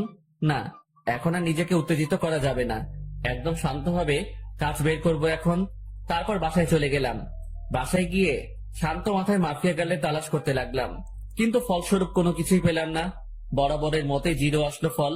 তাও নিজেকে সামনে রাখলাম, আমি খোঁজ চালিয়ে যাব মাফিয়া গার্লের। এভাবে কেটে গেল আরো কয়েকটা দিন। একদিন দুপুরবেলায় খেয়ে দিয়ে শুয়ে শুয়ে টিভিতে খবর দেখছিলাম, তখনই আরেকটা ভয়ঙ্কর নিউজ দেখতে পেলাম। মাফিয়া গার্ল আরেকটা হেডলাইন রটিয়ে দিয়েছে। সে পলিটিশিয়ান ওবায়দুলের খেল খতম করে দিয়েছে। সে পলিটিশিয়ান ওবায়দুলকে মেরে তার লাশ বাসডগার উপরে ঝুলিয়ে রেখেছে। এই ঘটনার পর প্রশাসন পুরোপুরি ফায়ার হয়ে গেছে মাফিয়া গার্লের উপরে। দেশের মানুষ সবাই জানে যে মাফিয়া গার্ল 2 নাম্বার মানুষদের খেল খতম করছে। কিন্তু তারপরেও প্রশাসন তো আর চুপ থাকতে পারে না, কারণ সাজা দেওয়ার হলে দেশের প্রশাসন দিবে। দেশে আইন কানুন বলতেও অনেক কিছু রয়েছে, কেউ তো আর তার ঊর্ধ্বে যেতে পারে না। প্রশাসন পুরো হাত পা বেঁধে নেমেছে মাফিয়া গার্লকে খোঁজার জন্য। এবার হয়তো একটা হেস্তনেস্ত করেই ছাড়বে প্রশাসন, কিন্তু আমিও তো হাল ছাড়ার মানুষ না। প্রশাসন মাফিয়া গার্লকে খুঁজে বের করার আগে আমি তাকে খুঁজে বের করব, কারণ আমার তাকে আগে চাই। তাড়াতাড়ি নিলয়কে ফোন দিলাম আবার। সে হয়তো কোনো ক্লু দিতে পারবে আমায়। এতদিনে হয়তো কিছু হলেও হাতে এসেছে তার। ভাই দুঃখিত, এখনো আমি মাফিয়া গাড়ির কোনো খোঁজ পাইনি, আর আমার মনে হয় না যে আমি তার কোনো খোঁজ বের করতে পারবো। আচ্ছা ঠিক আছে, তাও তুই খোঁজ জারি রাখ। তারপর ফোনটা রেখে দিলাম। এবার সত্যি মনে হচ্ছে আমার মাঠঘাট বেঁধে নামতে হবে, কারণ এরপর আর অপেক্ষা করলে প্রশাসনের হাতে মাফিয়া গার্ল ধরা পড়বে। কারণ মাফিয়া গার্ল যত যাই করুক না কেন, সে একটা ভুল কাজ করেছে তার কোড দিয়ে। এটা দিয়ে মাফিয়া গার্লের সন্ধান বের হওয়ার 30% সম্ভাবনা রয়েছে। আমিও হয়তো চেষ্টা করলে বের করতে পারবো, কিন্তু আমার কাছে বর্তমানে এমন ভালো স্পিড ইন্টারনেট নাই। সো আমি আমার চাকুওয়ালা মাথা চালাবো। শান্ত মাথায় ভাবতে থাকলাম শুরু থেকে সবকিছু। আমার খোঁজ কতদূর গিয়েছে সবটাই আবার পুনরায় ভাবতে লাগলাম যে মাফিয়া গার্লের খোঁজ করায় কোনো দিকে কমতে রেখেছে কিনা, বা কোনো কিছু আমার থেকে ছুটেছে কিনা। তখন মাথায় আসলো রামিসার কথা। তাকে তো শুরুতে আমার একটু সন্দেহ হয়েছিল, কিন্তু এরপর তাকে আর ঘেটে দেখিনি। না, এবার রামিসাকে নিয়ে রিসার্চ করব, কিন্তু কোথা থেকে শুরু করব ভেবে পাচ্ছি না। এর মধ্যে মাফিয়া গার্ল আবারও লাইভে আসার ডেট দিল। হ্যাঁ পেয়েছি। এবার মাফিয়া গার্লে লাইভ করার সময় আমি রামিসার সাথে থাকবো। সে যদি মাফিয়া গার্ল হয় তাহলে তো তখন সে লাইভ করতে পারবে না, বা আমার সাথে সেই সময় থাকতে বাহানা দেখাবে। তখন সেটা দেখেই যা বোঝার বুঝে নিব। পরের দিন মাফিয়া গার্ল আগের টাইমের ন্যায় ঠিক 3টায় লাইভে আসবে বলেছে। এদিকে আমি রামিসাকে ফোন দিয়ে বলেছি যে সে যেন আগামীকাল দুপুর 3টায় আমার সাথে দেখা করে। একটা জরুরি কাজ আছে তার সাথে আমার, তাকে বিশেষ কিছু বলার আছে আমার। সে সরাসরি না করে দেয়। না, কাল দুপুর 3টায় আমার একটা বিশেষ কাজ আছে, তখন তোমার সাথে কোনোভাবেই আমি দেখা করতে পারবো না। রামিসার কথা শুনে খটকা লাগলো মনের ভিতরে। তার মানে কি আমার ধারণাই ঠিক? রামিসাই সেই ক্রিমিনাল যাকে পুরো দেশের প্রশাসন মিলে বাতি লাগিয়ে খুঁজছে। ও মাই গড, মাফিয়া গার্ল এতদিন আমার চোখের সামনে ছদ্মবেশ নিয়ে ঘুরছে, অথচ আমি তাকে চিনতেই পারিনি। না, এবার একটা হেস্তনেস্ত করতেই হবে। এবার রামিসাকে ধরার পালা এসে গেছে। মাফিয়া গার্ল এবার পালাবে কোথায় এইসব নিয়ে ভাবছিলাম। ঠিক তখনই রামিসা আমাকে আবার ফোন দিয়ে বড়সড় একটা শক খাইয়ে দেয়। আচ্ছা ঠিক আছে আকাশ, আমরা কাল 3টা বাজে দেখা করব। তবে হয়তো আমার কলেজে আসা হবে না কাল, বাসায় কিছু কাজকর্ম বাকি আছে। রামিসার কথা শুনে থতমত খেয়ে গেলাম। একটু আগে সে বলল কোনোভাবেই কাল 3টায় দেখা করা সম্ভব না, আবার এখন বলছে কাল 3টায় দেখা করবে। এদিকে আমি রামিসাকে নিয়ে কত কিছু ভেবে বসলাম। তাহলে কি রামিসা মাফিয়া গার্ল না? ও আল্লাহ, মাথা পুরো জ্যাম খেয়ে আছে। মাফিয়া গার্ল যদি কাল 3টার সময় লাইভ করে আর এদিকে রামিসা আমার সাথে থাকে, তাহলে তো রামিসা মাফিয়া গার্ল না। আমার সন্দেহটা তাহলে পুরোপুরি ভুল হবে না। আর ভাবতে পারছি না আমি কি সব ঘটছে আমার সাথে। একটা সূত্র ধরে 2 কদম এগিয়ে যাচ্ছি, কিন্তু পরবর্তীতে নিরাশ হয়ে 4 কদম পিছনে চলে আসছি। মাথা পুরো আগুনের মতন গরম হয়ে আছে। ফোনটা বালিশের পাশে রেখে ঘুমিয়ে পড়লাম। বিকেল বেলা ঘুম থেকে উঠে হাঁটতে বের হলাম। বের হওয়ার আগে বেশ কয়েকবার শামীমকে ফোন দিয়েছি, কিন্তু সে রিসিভ করেনি। কাকুর দোকানে বসে চা খাচ্ছিলাম, তখন শামীম ফোন দিল। কিরে, ফোন দিয়েছিলি মনে হয়? হ্যাঁ দিয়েছিলাম। আচ্ছা তোর কি হয়েছে বলতো? আজ কতদিন হয়ে গেল তুই ক্লাসে আসছিস না, তার উপরে কোনো খবর সবর নাই। আরে বাসায় একটা সমস্যা হয়েছে ছোট বোনকে নিয়ে, তাই কিছুদিন কলেজ আসিনি। সমস্যাটা কেটে উঠতে হয়তো আরো কয়েকটা দিন লাগবে, তারপর কলেজ আসবো। ও আচ্ছা, তাহলে তুই আগে সমস্যা সমাধান কর, পরে না হয় কলেজে আসিস। ওকে বন্ধু। শামীমের সাথে কথা বলে ফোনটা রেখে দিলাম। তারপর কাকুর দোকান থেকে উঠে বাসায় চলে আসলাম। অপেক্ষায় আছি কালকের দিনের। কোনো মতে আজকের দিনটা পার করে দিলাম।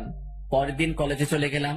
রামিসা আজ ক্লাসে আসবে না, তারও নাকি বাসায় কি কাজ বাকি আছে তাই আজ আমার একাই কাটাতে হবে কলেজে। কোনোভাবে কলেজ টাইম শেষ করে বাসায় চলে এলাম। তারপর বাসায় এসে ফ্রেশ হয়ে খেয়ে দিয়ে রামিসাকে ফোন দিলাম। হ্যাঁ, কোথায় দেখা করবে বলো? কলেজ মাঠে আসো। আমিও বাসা থেকে বের হয়ে সেখানে আসছি। ওকে।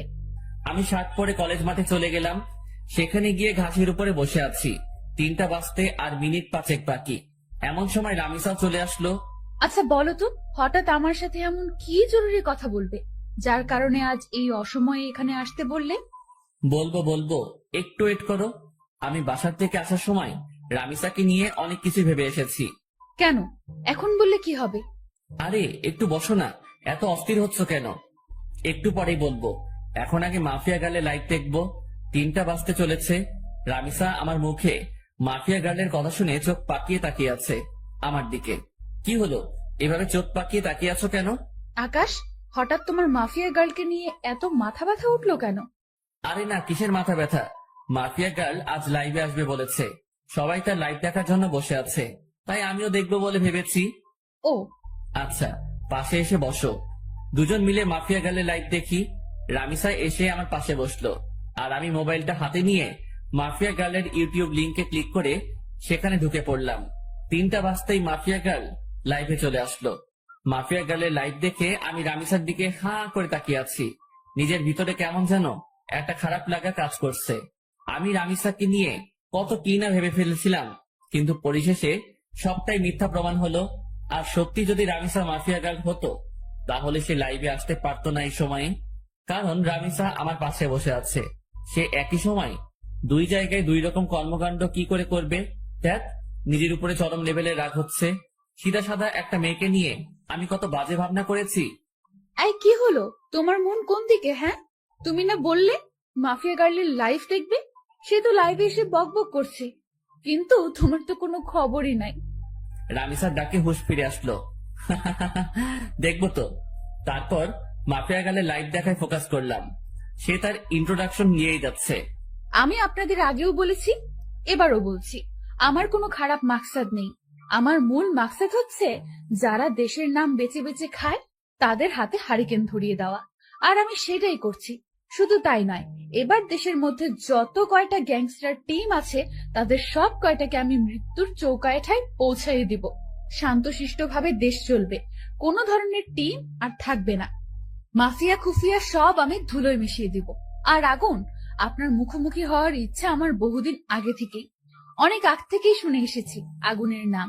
যেই আগুন নাকি সত্যি এক সময়ের খতরনাক খেলাড়ি ছিল, যার নাম শুনলে এখনো নাকি অনেকের প্যান্ট ঢিলা হয়ে যায়।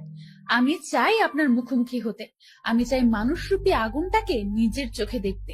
সো আপনি আমার মনের খয়াসটা পূরণ করে দিন। না হয় আমার যদি আপনাকে খুঁজে বের করতে হয়, সেদিন কিন্তু বাঘে সিংহের লড়াই হয়ে যাবে। সেদিন কিন্তু নিজের ক্রোধকে দমিয়ে রাখতে পারবো না। সেদিন নির্ঘাত আপনি আমার হাতে মারা পড়বেন। এটা কোনো হুমকি না, তবে হুমকির চাইতেও কম না। আপনি হতে পারেন এক সময়ের সর্বসেরা খিলাড়ি, কিন্তু মাথায় রাখবেন বর্তমান সময়ের নাম করা মাফিয়া গার্ল আমি। সো ভালোই ভালোই আপনার দর্শন করিয়ে দিন। এবারের মতন লাইফ সমাপ্ত করলাম। তারপর মাফিয়া গার্ল লাইভ কেটে চলে গেল, কিন্তু আমার মাথায় তো পুরো দাও দাও করে আগুন জ্বলতে শুরু করলো মাফিয়া গার্লের কথা শুনে। সত্যি, এখন যদি মাফিয়া গার্লকে চোখের সামনে পেতাম, তাহলে হয়তো তার মুন্ডিটা আলাদা করে ফেলতাম। রাগে নাক কান দিয়ে ধোয়া বের হচ্ছে। আই আকাশ, কি হলো তোমার? তোমার চেহারার 12টা বেজে আছে কেন? আরে না, তেমন কিছুই না। আচ্ছা ঠিক আছে, কিন্তু প্লিজ আমায় জরুরি কি কথা বলতে ডেকেছো সেটা প্লিজ বলো। আমার তাড়াতাড়ি বাসায় যেতে হবে। রামিসার কথা শুনে বিপাকে পড়ে গেলাম। আল্লাহ, এখন রামিসাকে কি বলবো আমি? কারণ তাকে তো পরীক্ষা করার জন্য ডেকেছিলাম, কিন্তু সে তো পরীক্ষায় পাশ করেছে, আর আমার ধারণা মিথ্যা প্রমাণ হয়েছে। কি হলো, কথা বলছো না যে? আসলে রামিসা, তোমায় ডেকেছিলাম কেন জানি বলে মাথায় চুলকাতে শুরু করলাম। হ্যাঁ, কেন বলো? আসলে রামিসা প্লিজ, আমি তোমায় অনেক বেশি ভালোবাসি। তোমায় ছাড়া আমার থাকতে কষ্ট হয়। প্লিজ তুমি আমায় অ্যাকসেপ্ট করে নাও এখনই। আমার আর থাকতে ইচ্ছে করে না একা একা। গটগট করে বানিয়ে বানিয়ে অনেকখানি কথা বলে দিলাম। বানিয়ে বানিয়ে বলতে কথাগুলো সত্য, কারণ আসার সময় ভেবে এসেছিলাম যে রামিসা যদি মাফিয়া গার্ল না হয়, তাহলে তার হাত আমি শক্ত করে সারা জীবনের জন্য ধরে বসবো। আকাশ, এটা বলতে তুমি আমাকে এখানে ডেকেছো? হ্যাঁ, আমি না তোমায় বললাম যে আমার সময় চাই? আমার মন সাড়া দিলে আমি তোমায় বলবো। প্লিজ রামিসা, এখন রাজি হয়ে যাও। সময় টময় নিও না আর। তুমি বোঝো না কেন আমার খুব কষ্ট হয় তোমাকে ছাড়া। আমার তোমাকে চাই। প্লিজ রাজি হয়ে যাও না। Please please please. আচ্ছা আচ্ছা থামো, যাও, রাজি হব, কিন্তু তার আগে তোমাকে আমার একটা কথা দিতে হবে। কি কথা? যত যাই হোক না কেন, কোনো দিন তুমি আমার হাত ছাড়তে পারবে না, কোনো দিন তুমি আমায় ভুল বুঝতে পারবে না। সব সময় আমার পাশে ছায়ার মতন থাকতে হবে তোমাকে। যত বিপদ আপদে আসুক না কেন, আমাকে কখনো একা লড়াই করার জন্য ছাড়তে পারবে না তুমি। তুমিও আমার সাথে সেই লড়াইয়ে সামিল হবে। পারবা এসব কথা রাখতে? রামিসা, আমি তোমার সব কথা রাখতে পারবো। নিজের জীবনে সবটুকু দিয়ে তোমায় আমি আগলে রাখবো। দুনিয়ার কোনো শক্তি আমার থেকে তোমাকে আলাদা করতে পারবে না। আমি আমার সবটা দিয়ে তোমায় রক্ষা করব। কোনো বিপদ আসলে তোমাকেও লাগবে না। তার মোকাবেলা আমি আকাশ একাই করব। কথা দিলাম তোমায়।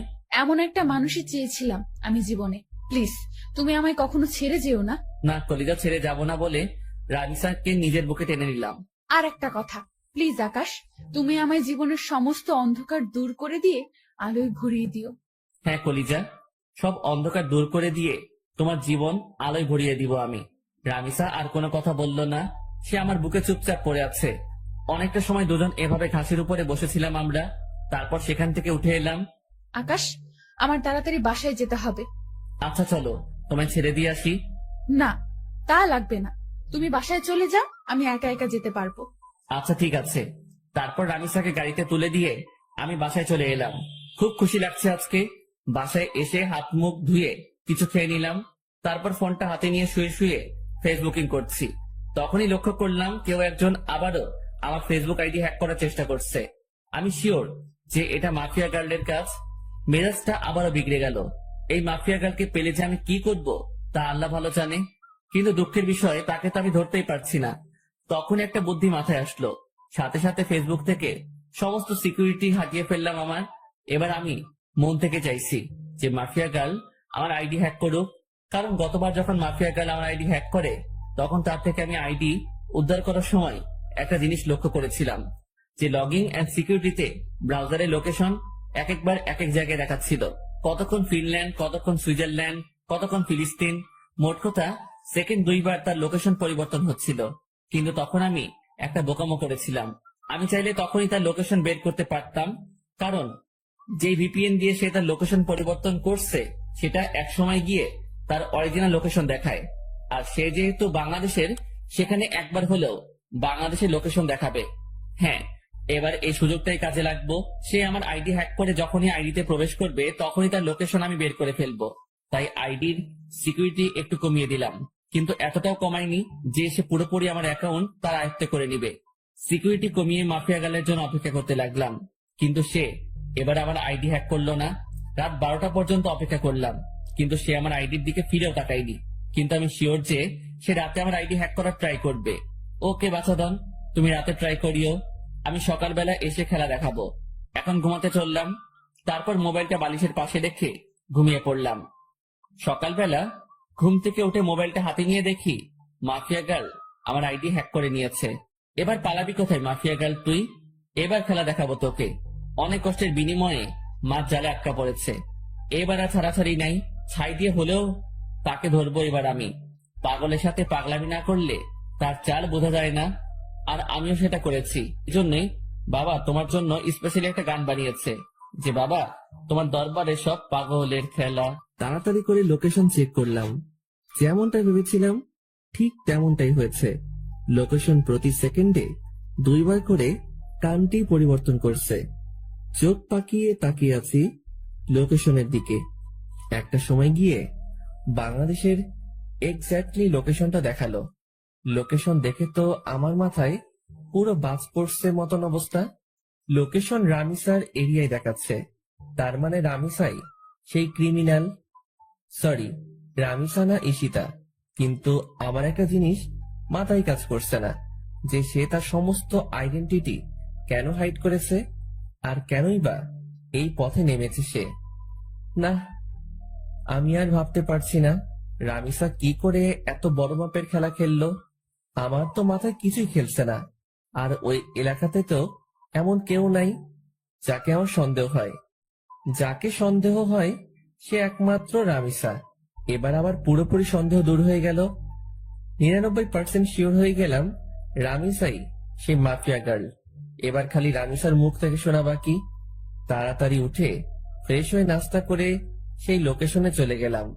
আজ হয়তো আর কলেজে যাওয়া হবে না। সেখানে গিয়ে চিরুনি তল্লাশি চালালাম। ঠিক তখনই রামিসা আমায় ফোন দিল। আকাশ, কোথায় তুমি? আজ কি কলেজে আসবে না?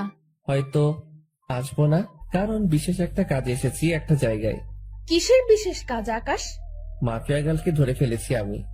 কি আকাশ, কি সব বলছো তুমি উল্টাপাল্টা? হ্যাঁ, তোমার কি মাথা ঠিক আছে? হ্যাঁ, আমার মাথা ঠিক আছে। মাফিয়া গার্লকে দেখার অনেক দিনের ইচ্ছা আমার। আমি তাকে ধরতে সক্ষম হয়েছি। আকাশ, আমি বারণ করছি, তুমি কোনো মাফিয়া টাফিয়া গার্লের পেছনে ছুটবে না। সে অনেক খতরনাক, যে কোনো সময় তোমার ক্ষতি করে দেবে সে। রামিসা বাবুনি, আমায় নিয়ে তুমি ভয় পেও না। আমিও এতটা কাঁচা খেলোয়াড় না। আকাশ, আমি তোমায় বারণ করেছি, তো ওসব কিছুই তুমি করতে যাবে না। আর তুমি এখন যেখানেই আছো সেখান থেকে সোজা কলেজে আসবে। ওকে, ঠিক আছে। তারপর ফোনটা রেখে দিয়ে রামিসার এলাকা থেকে কলেজে চলে গেলাম।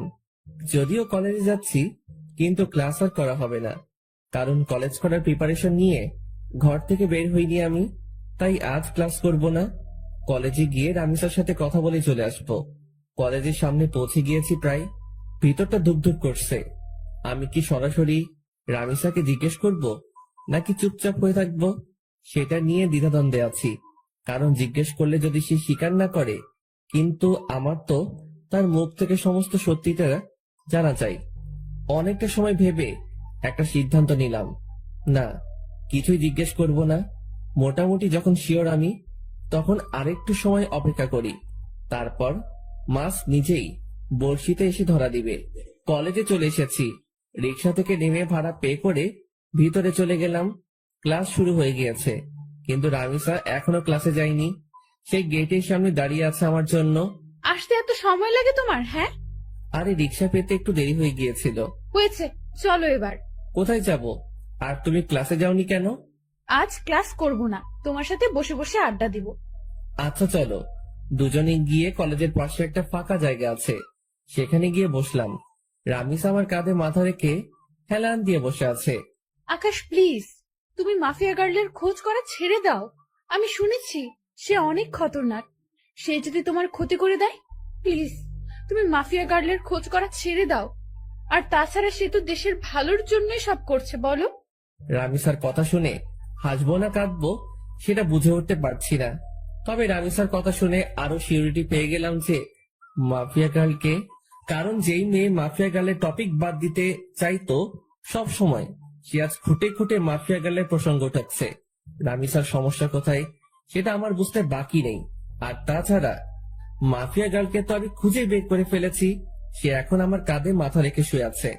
রামিসা হয়তো ভাবছে মাফিয়া গার্লকে, সেটা জানতে এখন আমার বাকি আছে। আমি যে মাফিয়া গার্লকে ধরে ফেলেছি সেটা সে এখনো বুঝতে পারেনি। সে ভেবেছে ফেক কাউকে ধরেছি আমি, না হয়তো তাকেই ধরতাম। আর আমি তখন ইচ্ছে করেই ফোন করে মাফিয়া গার্লের কথা তুলেছি, যাতে করে রামিসা রিয়াকশন করে। আর রামিসা সেটাই করলো। এই আকাশ, কি ভাবছো? হ্যাঁ, আমি তোমায় এতটা সময় কি বললাম? হ্যাঁ, শুনছি তো। প্লিজ তুমি মাফিয়া গার্লের খোঁজ করা ছেড়ে দাও। তাকে খোঁজ করতে গেলে তুমিই মারা পড়বে। সে একটা খতরনাক ব্র্যান্ড। রামিসা, তুমি টেনশন নিও না। আমি মাফিয়া গার্লের আর খোঁজ করব না। মনে মনে বললাম, খোঁজ তো পেয়েই গেছি, আর হাসির রহস্য কি সেটা তো আমি না জানি। এই তো আমার বাবু, তোমাকে। আচ্ছা একটা কথা, তখন যে তুমি আমাকে বললে যে তুমি মাফিয়া গার্লকে ধরে ফেলেছো, তুমি কি সত্যিই ধরেছো তাকে? আরে রামিসা, তুমি কি পাগল? হ্যাঁ, মাফিয়া গার্লের মতন খাতারনাক খিলাড়িকে আমি কি করে ধরবো? যেখানে তাকে সারা দেশের প্রশাসন মিলে ধরতে পারিনি, সেখানে তাকে আমি ধরবো? হ্যাঁ, আমি তো মজা করেছি। আকাশ, তুমি না অনেক দুষ্টু হয়ে গেছো। সে আজ নতুন না, আগ থেকেই দুষ্ট আমি। আমার কথা শুনে রামিসা ফিক করে হেসে দিল। রামিসার চেহারার 12টা বেজেছিল এতটা সময়, কিন্তু এখন হুট করেই আমার কথা শুনে তার চেহারায় হাসি রেখা ফুটে উঠেছে। কারণ সে ভেবেছে সত্যি হয়তো মাফিয়া গার্লকে, সেটা আমি জেনে গেছি। কিন্তু এখন আমার কথা শুনে বুঝেছে যে আমি মজা করেছি। তবে সত্যিটা কিন্তু ভিন্ন। মাফিয়া গার্লের তালাশ আমি পেয়ে গেছি। দেখো, আবারও চুপচাপ হয়ে গেছে ছেলেটা। এই, তোমার কি হয় হ্যাঁ মাঝে মাঝে?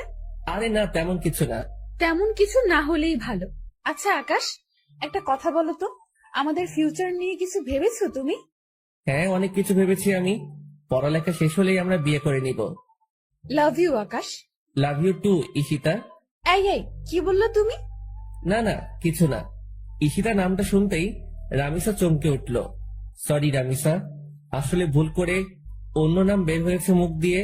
ও আচ্ছা, চলো এবার উঠি আমরা, অনেকটা সময় তো বসলাম। হ্যাঁ চলো।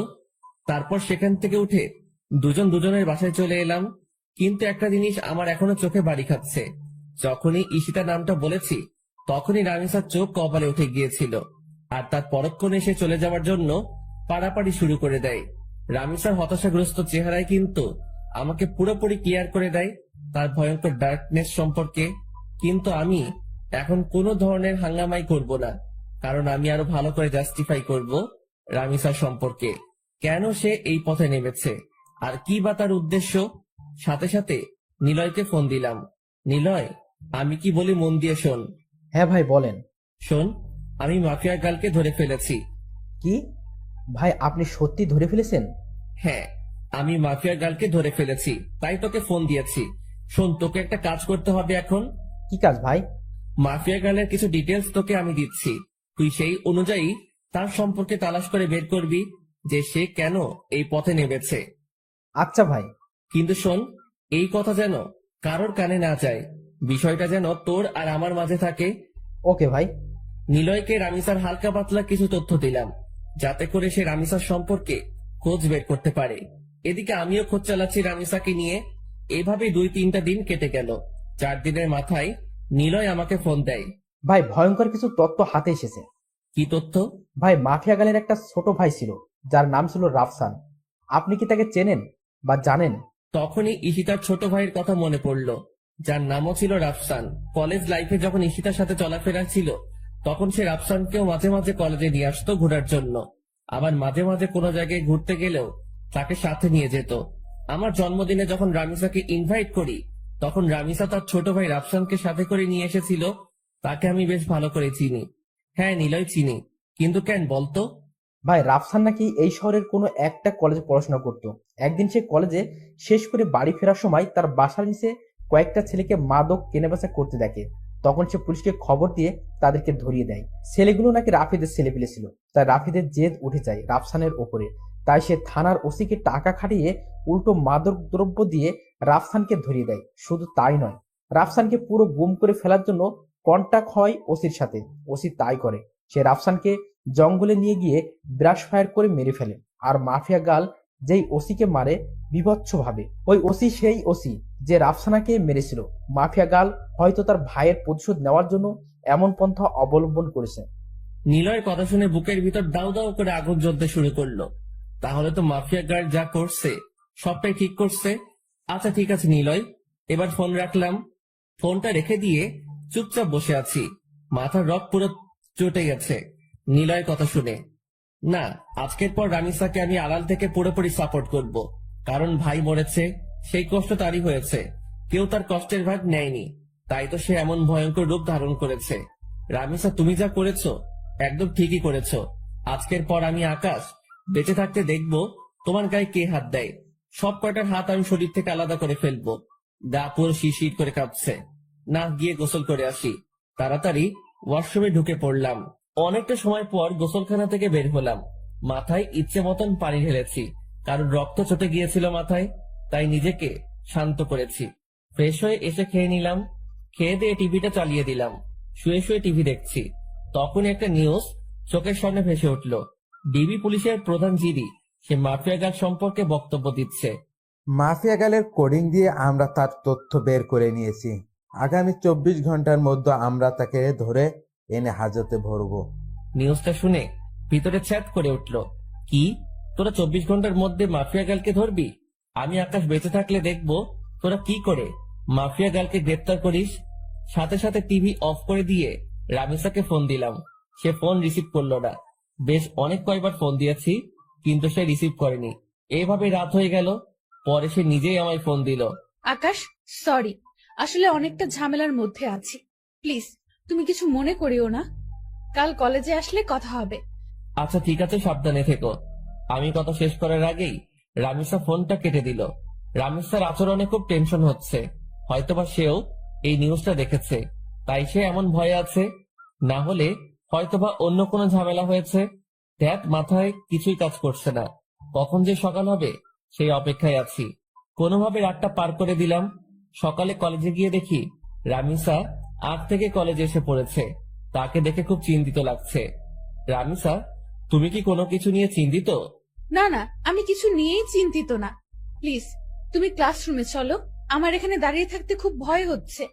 আরে পাগল, কিসের ভয়? হ্যাঁ প্লিজ তুমি ক্লাসের ভিতরে চলো না। আচ্ছা বাবু, চলো। ক্লাসরুমের ভিতরে আসলাম রামিসাকে নিয়ে। সে হুট করে আমায় জড়িয়ে ধরে কান্না শুরু করে দিল। ওকে কিছু বলতে যাব, ঠিক সেই সময় হট্টগোলের আওয়াজ কানে ভেসে আসলো। সাথে সাথে জানালা দিয়ে বাহিরে কি হয়েছে দেখার চেষ্টা করলাম। বাহিরে দেখেই তো চোখ পুরো কপালে উঠে গেল। বাহিরে 20-25টা পুলিশের গাড়ি। গাড়ি থেকে নেমে সবাই বন্দুক হাতে একদিকেই এগিয়ে আসছে। আস্তে আস্তে রামিসার খোঁজ করছে পুলিশগুলো। সবাই আমাদের ক্লাসরুমের দিকে আঙুল দেখিয়ে দিল। রামিসা, তুমি কোনো ভয় পেও না, আমি আছি। আকাশ, ওরা আমায় নিয়ে যাবে। ওরা আমায় আর কোনোদিন তোমার সাথে দেখা করতে দেবে না। ওরা আমায় থানায় নিয়ে গিয়ে মেরে ফেলবে।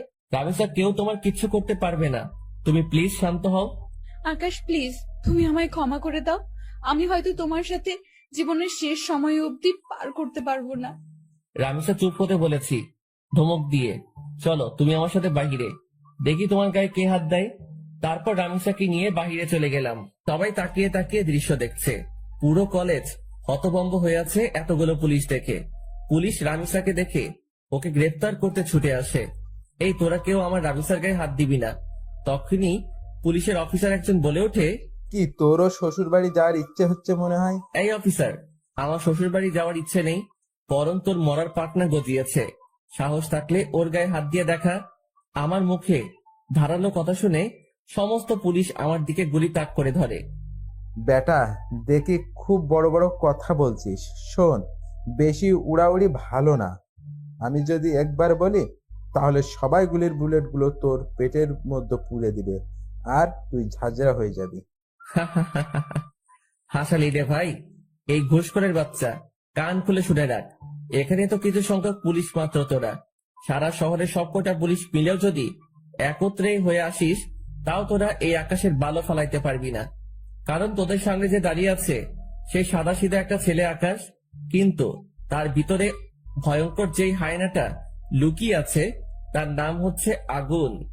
আকাশের মুখে আগুন নামটা শুনে পুলিশের অফিসার ভয়ে কয়েক কদম পিছনে চলে যায়। আর আকাশের পাশে যে পুলিশগুলো ছিল তারা দৌড়ে আকাশের পাশ থেকে সরে যায়। সবাই যেন কোন এক ভয়ঙ্কর হায়নার সামনে পড়ে গেছে, যার রক্তের নেশায় একবার উঠলেই পুরো দুনিয়াদারি শ্মশানঘাট বানিয়ে ফেলবে।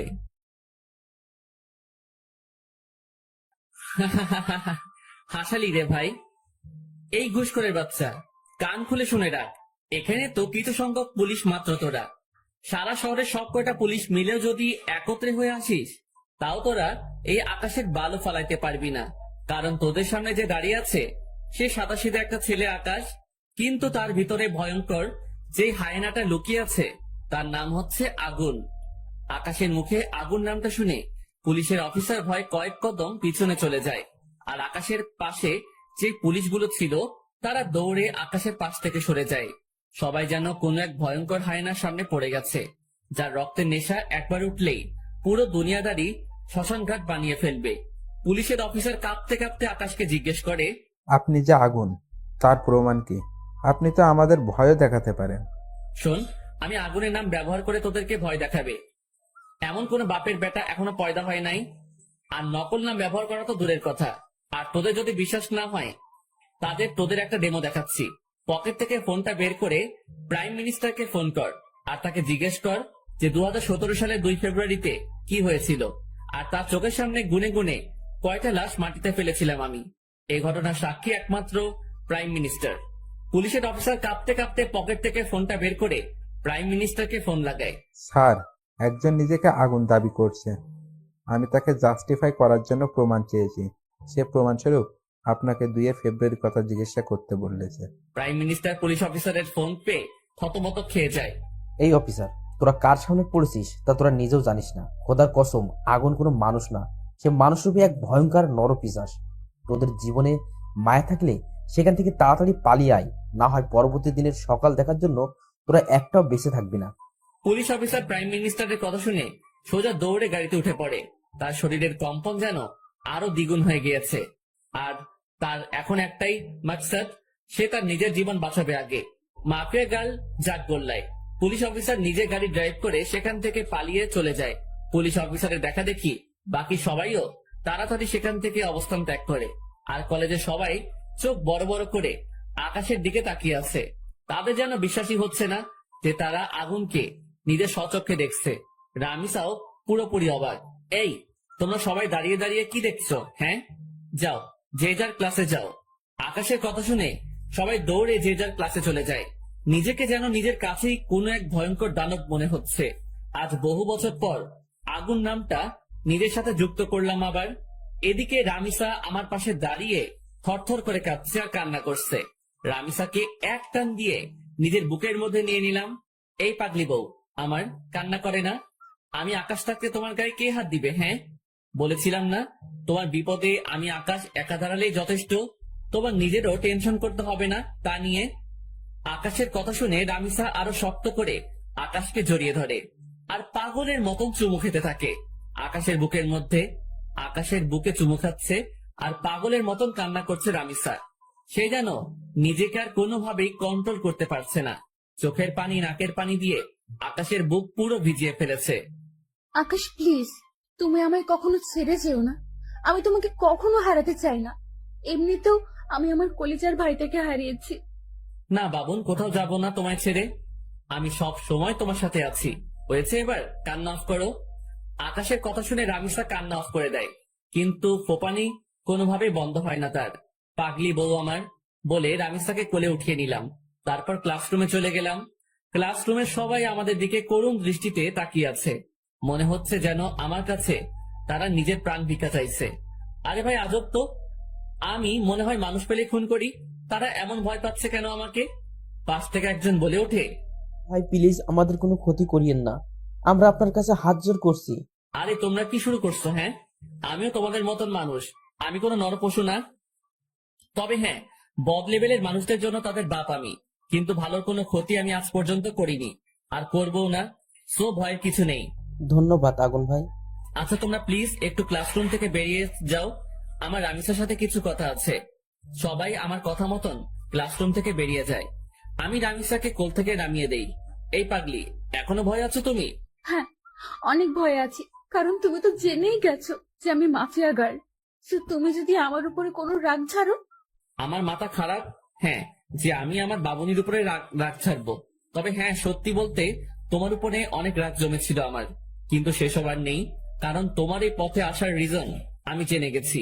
কিন্তু একটা কথা বলো তো, যে তুমি এত কিছু করলে কি করে? সেদিন যখন 3টার সময় তোমার সাথে আমি বসেছিলাম, কিন্তু অন্যদিকে মাফিয়া গার্লের লাইট চলছিল কি করে? সেদিন তুমি যখন বলো আমায় যে তুমি 3টার সময় আমার সাথে দেখা করতে চাও, তখন শুরুতে আমি বারণ করি, কিন্তু পরে ঠিকই হ্যাঁ বলি, কারণ তুমি আমায় সন্দেহ করেছিলে, সেটা আমি বুঝতে পারছিলাম। তাই আমি আগ থেকেই লাইভ রেকর্ড করে সেটা 3টায় কাটায় কাটায় সেট করে দিই, আর 3টা বাজতেই সেটা প্লে হয়ে যায় আপনা আপনি। ও বাপরে বাপ, কি মাথা তোমার!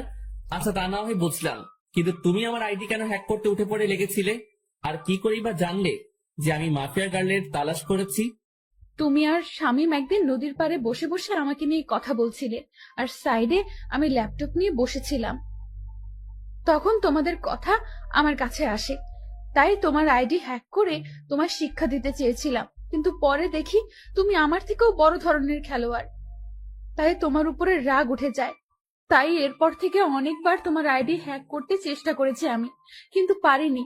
আর তাছাড়া পরে যখন তুমি আমায় প্রপোজাল দাও, আমার সাথে যখন পুরোপুরি মিশে যাও, তখন তোমার উপর থেকে সমস্ত রাগ উঠে যায় আমার।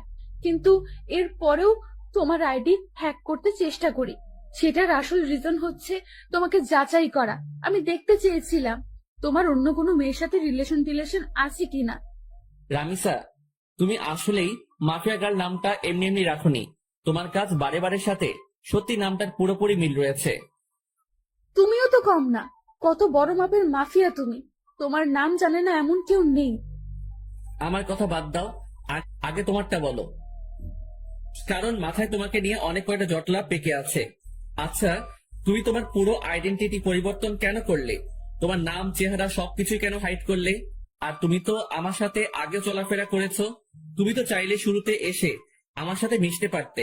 আমি প্রতিশোধ নেওয়ার জন্য সব রকমের আইডেন্টিটি মুছে ফেলেছি। আর চেহারা পরিবর্তন না করলে অনেক আগেই ধরা খেয়ে যেতাম, তাই চেহারাও পরিবর্তন করে ফেলেছি। তবে হ্যাঁ, তোমার সাথে আমার আগে থেকেই চলাফেরা ছিল, কিন্তু আমি চাইনি কোনো রিস্ক নিতে।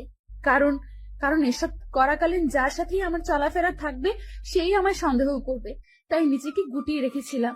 কিন্তু পরবর্তীতে আর পারলাম না, তোমার ভালোবাসায় আটকে গেলাম। হয়তো এটাই আমার সবচাইতে বড় দুর্বলতা হয়ে দাঁড়িয়েছে। দুর্বলতা না, এটাই তোমার কমজোরি ছিল। কারণ তুমি যে মাফিয়া গার্ল সেটা আমি বহু আগে থেকেই জেনে গেছি।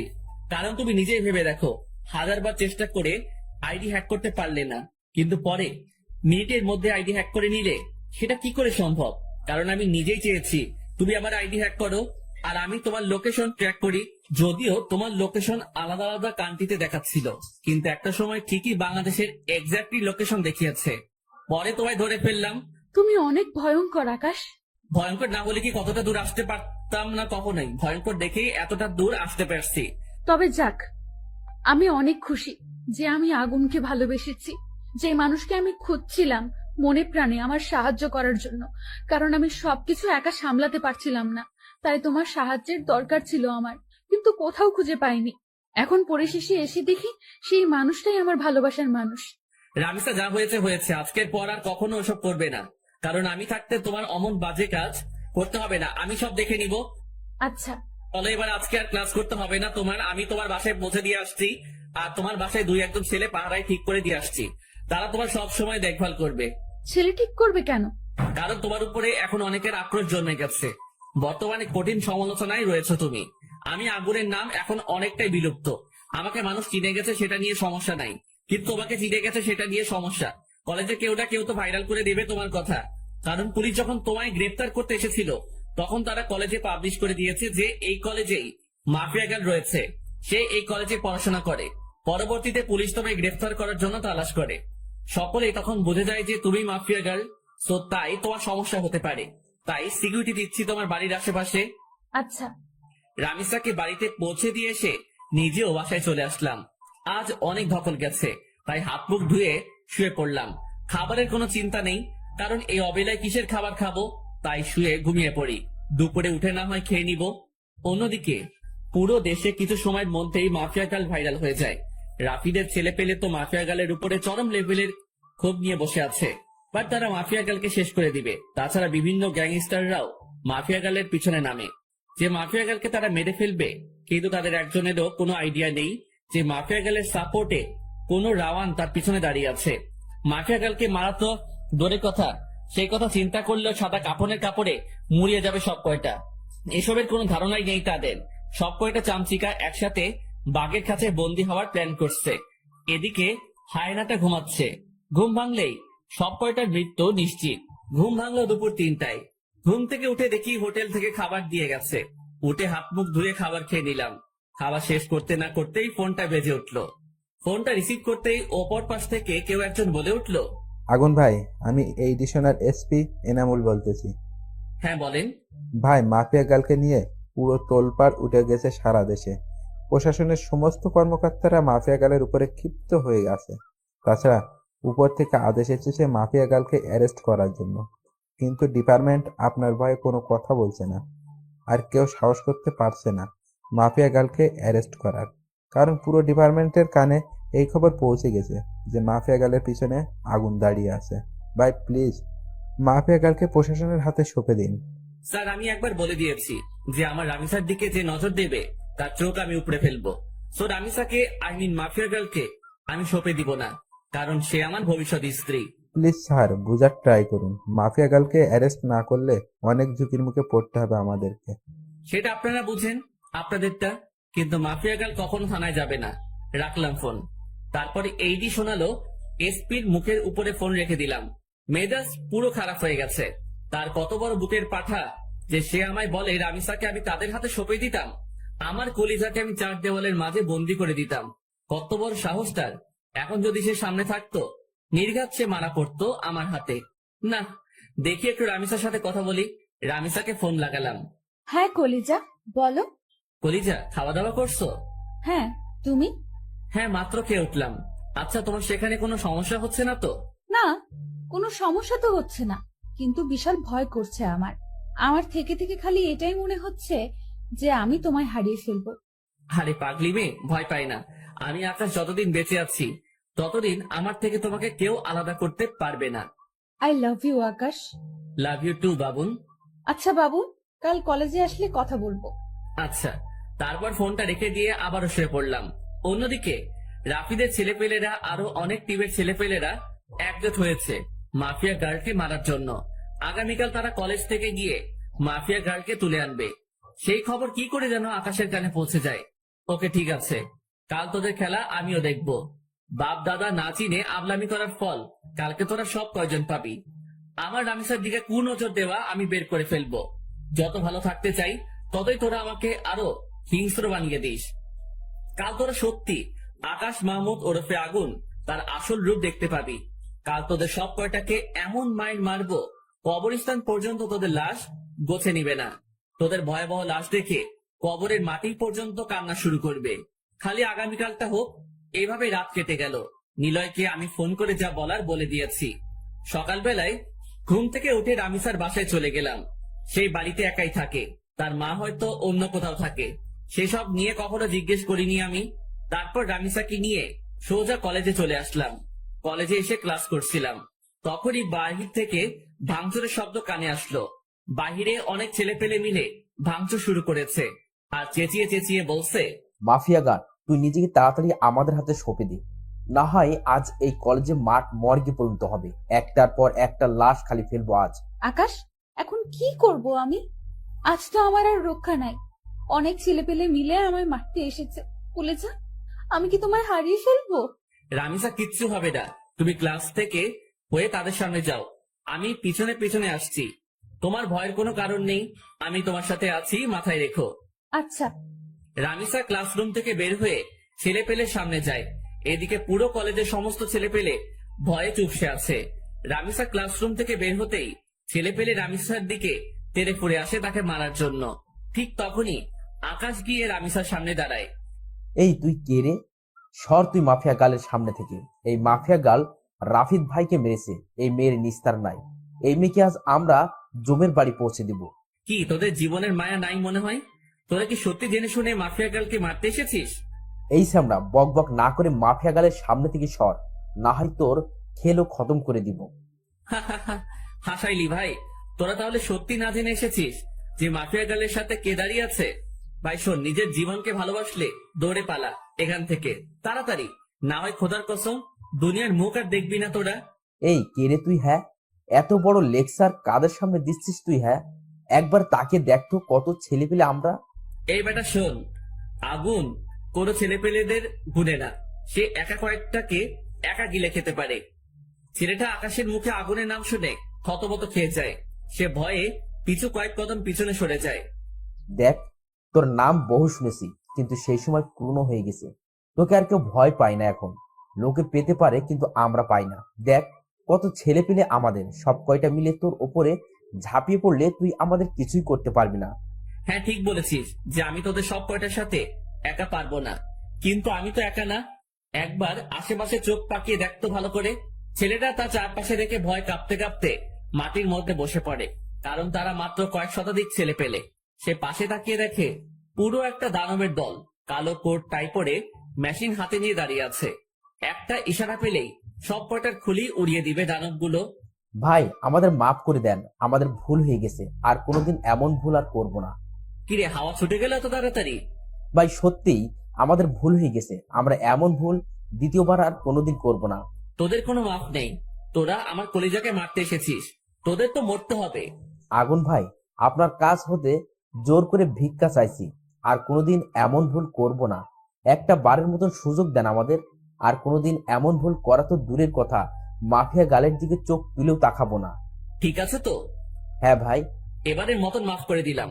যা এবার এখান থেকে সব কয়টা লেজ গুটিয়ে পালা। আকাশের কথা শুনে সবাই মিনিটের মধ্যেই জায়গা খালি করে ফেললো, কারণ তারা জানে যে আর এক মুহূর্ত এখানে থাকলে তাদের লাশ মাটিতে পড়বে। তাই সবাই লেজ গুটিয়ে পালিয়েছে। এদিকে রামিসা তো পুরাই অবাক আকাশের কর্মকাণ্ড দেখে। সে খুশিতে আকাশকে জড়িয়ে ধরে। কলিজা, আমি তোমায় অনেক বড় বিপদের মুখে ফেলে দিলাম, তাই না? না রামিসা, সেসব কিছুই না। বিপদ মানুষের জীবনে আসেই, আর পেরেশান জিনিসটা মানুষেরই বহন করতে হয়। হয়তো আমারও সাময়িক সময়ের জন্য বহন করতে হচ্ছে, কিন্তু এতে আমার কোনো কষ্ট বা দুঃখ নাই। কারণ পেরেশান আমার কাঁধে উঠলেও আমি আমার প্রিয় মানুষটাকে সেভ করতে পেরেছি। আকাশ, আমি অনেক বেশি ভালোবাসি রে তোমাকে, অনেক বেশি ভালোবাসি। আমি অনেক বেশি ভালোবাসি তোমায় রামিসা। হয়েছে, চলো এবার ক্লাসে যাই। রামিসাকে নিয়ে ক্লাসের দিকে রওনা দিলাম। ঠিক তখনই ছুটির ঘন্টা বেজে উঠলো। আজ নাকি আর ক্লাস হবে না, কারণ কলেজে পরিবেশ পুরো নষ্ট করে দিয়েছে ছেলেপেলেগুলো। আকাশ, ক্লাস তো ছুটি দিয়ে দিয়েছে। হ্যাঁ, তুমি থাকো, আমি তোমার ব্যাগ নিয়ে আসছি, তারপর তোমার বাসায় পৌঁছে দিব। আচ্ছা। আমি ক্লাসরুমে চলে আসলাম ব্যাগ নেওয়ার জন্য। অন্যদিকে আমার ছেলেপেলেদের ইশারা দিয়ে চলে যেতে বলেছি, তারা চলে গেছে। আমি ক্লাসরুম থেকে ব্যাগ এনে রামিসাকে নিয়ে কলেজ থেকে বের হয়ে গেলাম। রামিসা, চলো রিক্সায় করে তোমায় আজ বাসা অব্দি পৌঁছে দিয়ে আসি। না, রিক্সায় যাব না আমি। চলো, আজ হেঁটে হেঁটে প্রেম করতে করতে বাসায় যাব। আচ্ছা চলো। তারপর রামিসাকে নিয়ে তার বাসার উদ্দেশ্যে রওনা হলাম। দুজনেই হেঁটে হেঁটে গল্প করে করে বাসার দিকে যাচ্ছি। ঠিক তখনই সামনে অনেক কয়টা ছেলেপেলেকে দেখতে পেলাম। সেখানে রাফিদের ছেলেপেলেরাও আছে, যারা রামিসাকে মারতে এসেছিল। কিরে, তোরা আবার এখানে কি করছিস? তোকে আর মাফিয়া গালের জমের বাড়ি পৌঁছে দিতে এসেছি, কারণ তখন কলেজে তোর সাথে ছেলে পিলে ছিল, কিন্তু এখন তোর সাথে কেউ নাই, তুই একা। একা হলেও তোদের কেরাতে আমার বেশি সময় লাগবে না। এই, তোরা মার সব কয়টা মিলে বেটাকে আর মাফিয়া গালকে। রামিসা, তুমি পালাও, আমি এদের দেখছি। না, আমি তোমায় একা ছেড়ে কোথাও যাব না। রামিসা, আমি তোমায় পালাতে বলেছি। এটা বলতে না বলতে ছেলেপেলেরা আমার কাছে চলে আসে মারার জন্য। আমিও কম কিসে কেলাতে শুরু করলাম উড়াধুরা। 10-15টাকে একাই মেরে মাটিতে ফেলে দিয়েছি, আরো কয়েকটা এগিয়ে আসছে মারার জন্য। ওকে, তোদেরও জমের বাড়ি পাঠাবো দাঁড়া। ওদেরকে মারতে যাব, ঠিক তখনই পিছন থেকে কেউ একজন কাঠ জাতীয় কিছু একটা দিয়ে মাথার মধ্যে আঘাত করে। পিছনে ফিরে দেখি রামিসা। আমি ধপাস করে মাটিতে পড়ে গেলাম। মাথা দিয়ে চুইয়ে চুইয়ে রক্ত পড়তে আরম্ভ করলো। রামিসা, তুমি এটা আমার সাথে কি করলে? রামিসা পৈশাচিক হাসি হাসছে। এই হারামির বাচ্চা, চুপ, একদম চুপ। কিসের রামিসা? হ্যাঁ, কিসের রামিসা? রামিসা নামের এখানে কেউ নাই। যার সাথে তোর এতদিন লুতুপুতু সম্পর্ক ছিল, সে হচ্ছে ডার্ক ডেভিল মাফিয়া গার্ড। সে সবার উপরে হুকুম মতো চালায়, কারোর হুকুমে সে চলে না। তুই কি ভেবেছিস আমায়? আমি সত্যিই তোকে ভালোবাসি? তাহলে সেটা ভুল। মরার আগে একটা কথা কান খুলে শুনে রাখ, আমি কোনো রামিসা নামিসা না। আমি হচ্ছি তোর জম মাফিয়া গার্ড, যাকে কেউ বশে আনতে পারে না। আর তুই ভাবলি কি করে যে আমি তোর বশে আসব? বহু সাধনার পর তুই আগুনকে হাতে পেয়েছি। অনেক সাকসেস প্ল্যান করতে হয়েছে এর জন্য আমার। তোর রক্ত খাওয়ার জন্য দীর্ঘ কয়েক মাস ধরে অপেক্ষা করতে হয়েছে আমাকে। আজ ফাইনালি সেদিন এসেছে। আজ তোর রেহাই নাই। আজকের পর সারা দেশে মাফিয়া গার্লকে সবাই এক নামে চিনবে, যে কিনা শহরের নাম করা গ্যাংস্টার ওরফে আগুনকে টপকে দিয়েছে। রামিসার কথা শুনে নিজেকে আর স্থির রাখতে পারলাম না, সাথে সাথে চোখ মুখ বন্ধ হয়ে গেল। এরপর আর কিছু মনে নেই।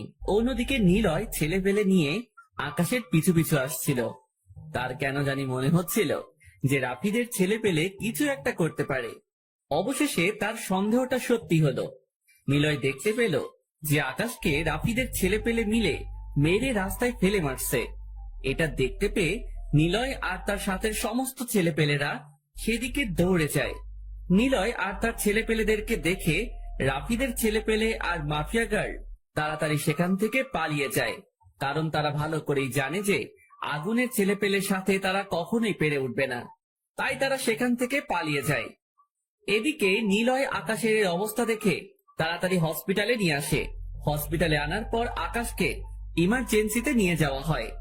তার মাথায় অনেকখানি ক্ষত হয়েছে।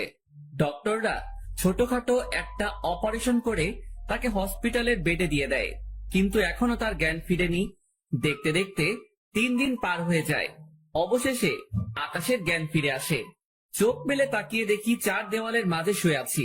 পাশে নিলয়, আরো ছেলেপেলেরা বসে আছে। ভাই এখন কেমন লাগছে আপনার?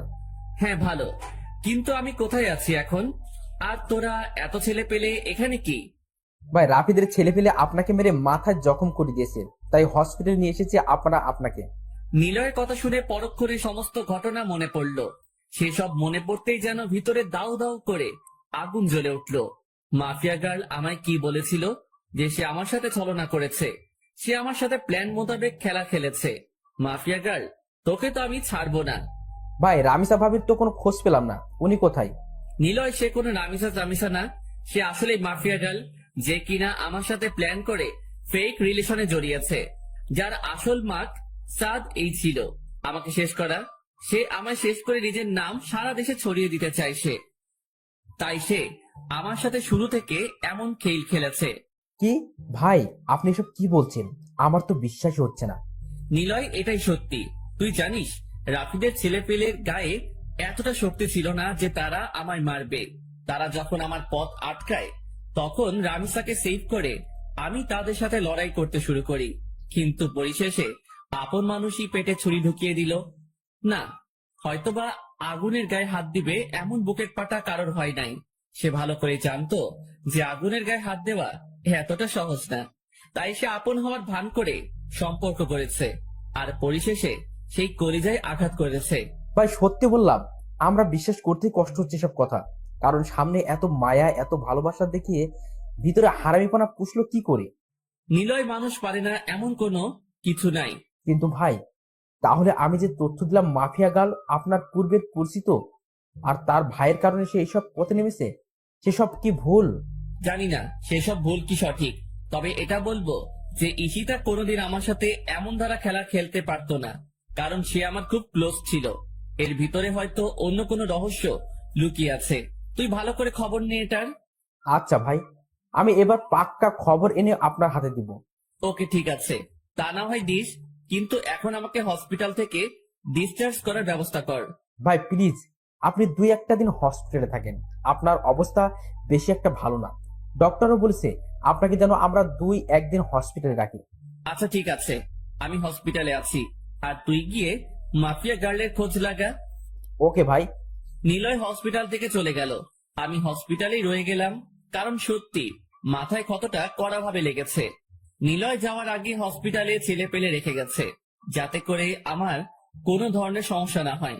এদিকে শামীম আমার খবর পেয়ে হসপিটালে ছুটে আসে। কি রে, এখন কেমন লাগছে তোর? হ্যাঁ রে, আগের চেয়ে সুস্থতা অনুভব করছি। যাক, শুক্রিয়া আল্লাহর কাছে। কিন্তু আকাশ, তুই আমাকে তোর আসল পরিচয় বলিস নাই কেন? শামীম, সব জায়গায় সবকিছু বলতে হয় না। আর তাছাড়া তুই না, শুধু ভালো ভালো মানুষরাই আমার পরিচয় জানে না। তাই বলে আমাকেও বলবি না?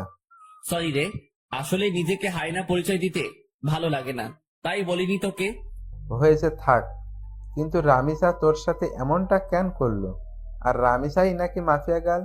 সে আমায় মেরে নিজের নাম ছড়াতে চেয়েছে মানুষের কাছে, তাই সে আমার সাথে ভালোবাসার নাটক করে পেটে ছুরি মেরেছে।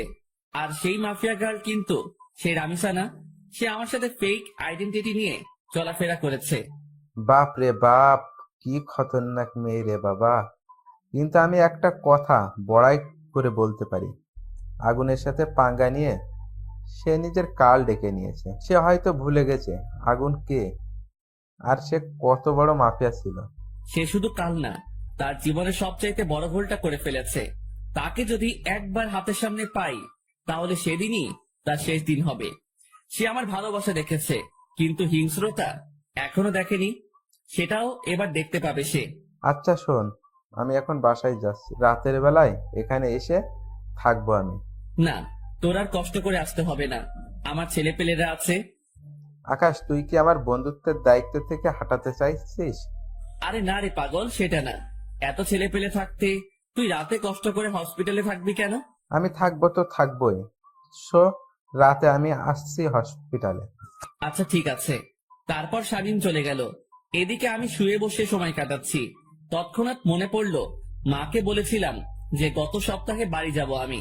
ধ্যাত, কি করে বসলাম আমি। এই অবস্থায় বাড়ি গেলে মা আরো পাগলামো করবে। কিন্তু কি করব, কথা যে দিয়ে ফেলেছি। না, আমি কাল বাড়ি যাব। এভাবে সারাদিন কেটে গেল। রাতের বেলায় শামীম এসে হসপিটালে থাকলো। পরের দিন সকালবেলায় ডক্টর এসে চেক আপ করে বলে গেল আরো একদিন হসপিটালে থাকতে। কিন্তু আমি তো আর থাকবো না। হসপিটালে আমার দম আটকে আসছে। ডক্টর থেকে বলে করে রিলিজ করিয়ে নিয়ে বাড়ির উদ্দেশ্যে রওনা হলাম। ছেলেপেলেরা বাড়ি পর্যন্ত পৌঁছে দিয়ে গেল আমায়। আর শামীম সে তার বাড়িতে চলে গিয়েছে। বাড়ি পৌঁছাতেই আম্মু এসে আমায় ঝাপটে জড়িয়ে ধরে কান্না শুরু করে দিল। বাবা তুই এসেছিস? আজ কতদিন পর তোকে দেখছি, কিন্তু তোর মাথায় ব্যান্ডেজ কেন? কি হয়েছে তোর? মা, একটু চোট পেয়েছি। কি করে চোট পেলি তুই? হ্যাঁ, আবার কোনো মারামারি করেছিস তুই? না আম্মু, গাড়ির সাথে ধাক্কা খেয়ে এমনটা হয়েছে। সাবধানে চলাফেরা করতে পারিস না তুই? হ্যাঁ, এখানে কি তোকে বলে কয়ে সতর্ক করতে হবে? মা, আচমকা গাড়ি এসে ধাক্কা দিয়েছে, তো এতে আমি কি করব বলো। শয়তান ড্রাইভার আমার ছেলেকেই চোখে পড়েছে। তার ধাক্কা মারার জন্য একবার খালি হাতের সামনে পাই, ঠাটিয়ে লাগিয়ে দিব কয়েকটা। মা প্লিজ, তুমি শান্ত হও। আজ কতদিন পর তোমায় কাছে পেয়েছি, এখনো যদি এমন রাগারাগি করো তাহলে কেমন দেখায়। তো খচ্চর বেটা আমার ছেলেকে মারলো কেন? ওর কি চোখ নাই? আরে মা, ভুল করে মেরে দিয়েছে, প্লিজ তুমি শান্ত হও। যা, শান্ত হলাম। এবার গিয়ে ফ্রেশ হয়ে আয়। তোর বাবাও অফিস থেকে ফিরেছে হয়তো, তারপর একসাথে সবাই মিলে খেয়ে নিব। আচ্ছা, কিন্তু তাহিয়া কই? তাহিয়া আমার ছোট বোনের নাম। উপরের রুমে আছে হয়তো। আচ্ছা। তারপর ফ্রেশ হয়ে উপরে চলে গেলাম। উপরে গিয়ে দেখি তাহিয়া ফোনে কি যেন করছিল। সে আমায় দেখতে পেয়ে দৌড়ে এসে আমায় জড়িয়ে ধরলো। এই কুত্তা হারামি, তোর এতদিন পর বাড়ি ফেরার সময় হয়েছে তাই না? একদম ভুলেই গেছিস তুই আমাকে। আগের মতো আর ভালোবাসিস না তুই। আরে পাগল, পড়ালেখা নিয়ে খুব চাপে থাকি রে, তাই তেমন একটা খোঁজ খবর নেওয়া হয় না কারোর। পড়ালেখা তো তুই একাই করিস, আর আমরা তো ঘোড়ার ঘাস কাটি।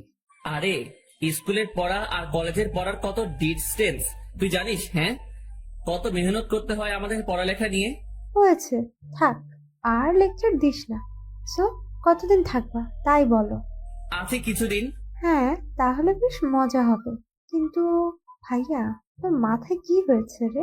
গাড়ির সাথে ধাক্কা খেয়ে মাথায় একটু চোট পেয়েছি। এত বড় দামড়া পাঠা, সে এখনো দেখে শুনে চলতে জানে না। ছি, কি শরম।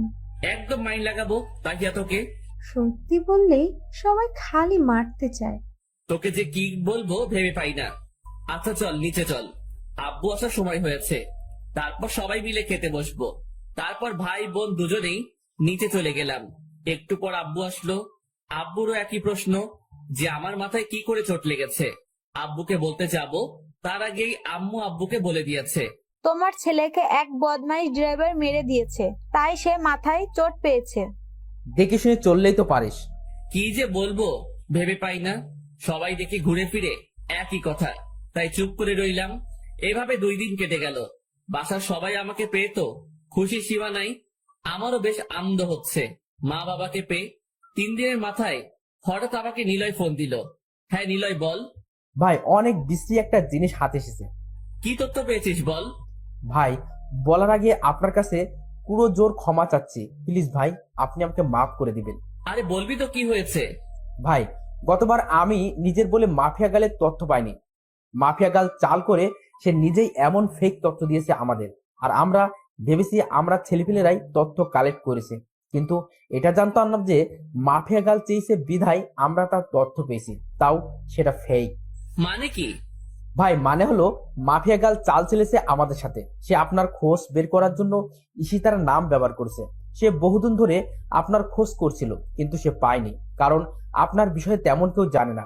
মাফিয়া গার্ল ও না জানানদের মধ্যে একজন, কিন্তু সে আপনার পুরনো কলেজ সম্পর্কে জানতো, যে আপনি অমুক কলেজে পড়তেন। এছাড়া কোনো তথ্যই তার কাছে ছিল না আপনার নামে, তাই সে ঈশিতার রোল প্লে করে। তবে ঈশিতার ভাইকে সত্যিই থানার ওসি মেরেছিল, তাই তারা শহর ছেড়ে গ্রামে চলে যায়। আর একদিন মাফিয়া গাল সেই ফয়দাটাই উঠায়। সে ঈশিতার ছদ্মবেশ ধরে আপনাকে খুঁজে বের করে। সে আপনার খোঁজ বের করার জন্য ভালো সাজে, থানার ওসিকে মারে। সে এমনটা করে বুঝতে চাইছে যে সে তার ভাইয়ের মৃত্যুর প্রতিশোধ নিচ্ছে, কিন্তু সত্যিকার অর্থে আসল ইশিতারা গ্রামে চুপচাপ বসবাস করছে।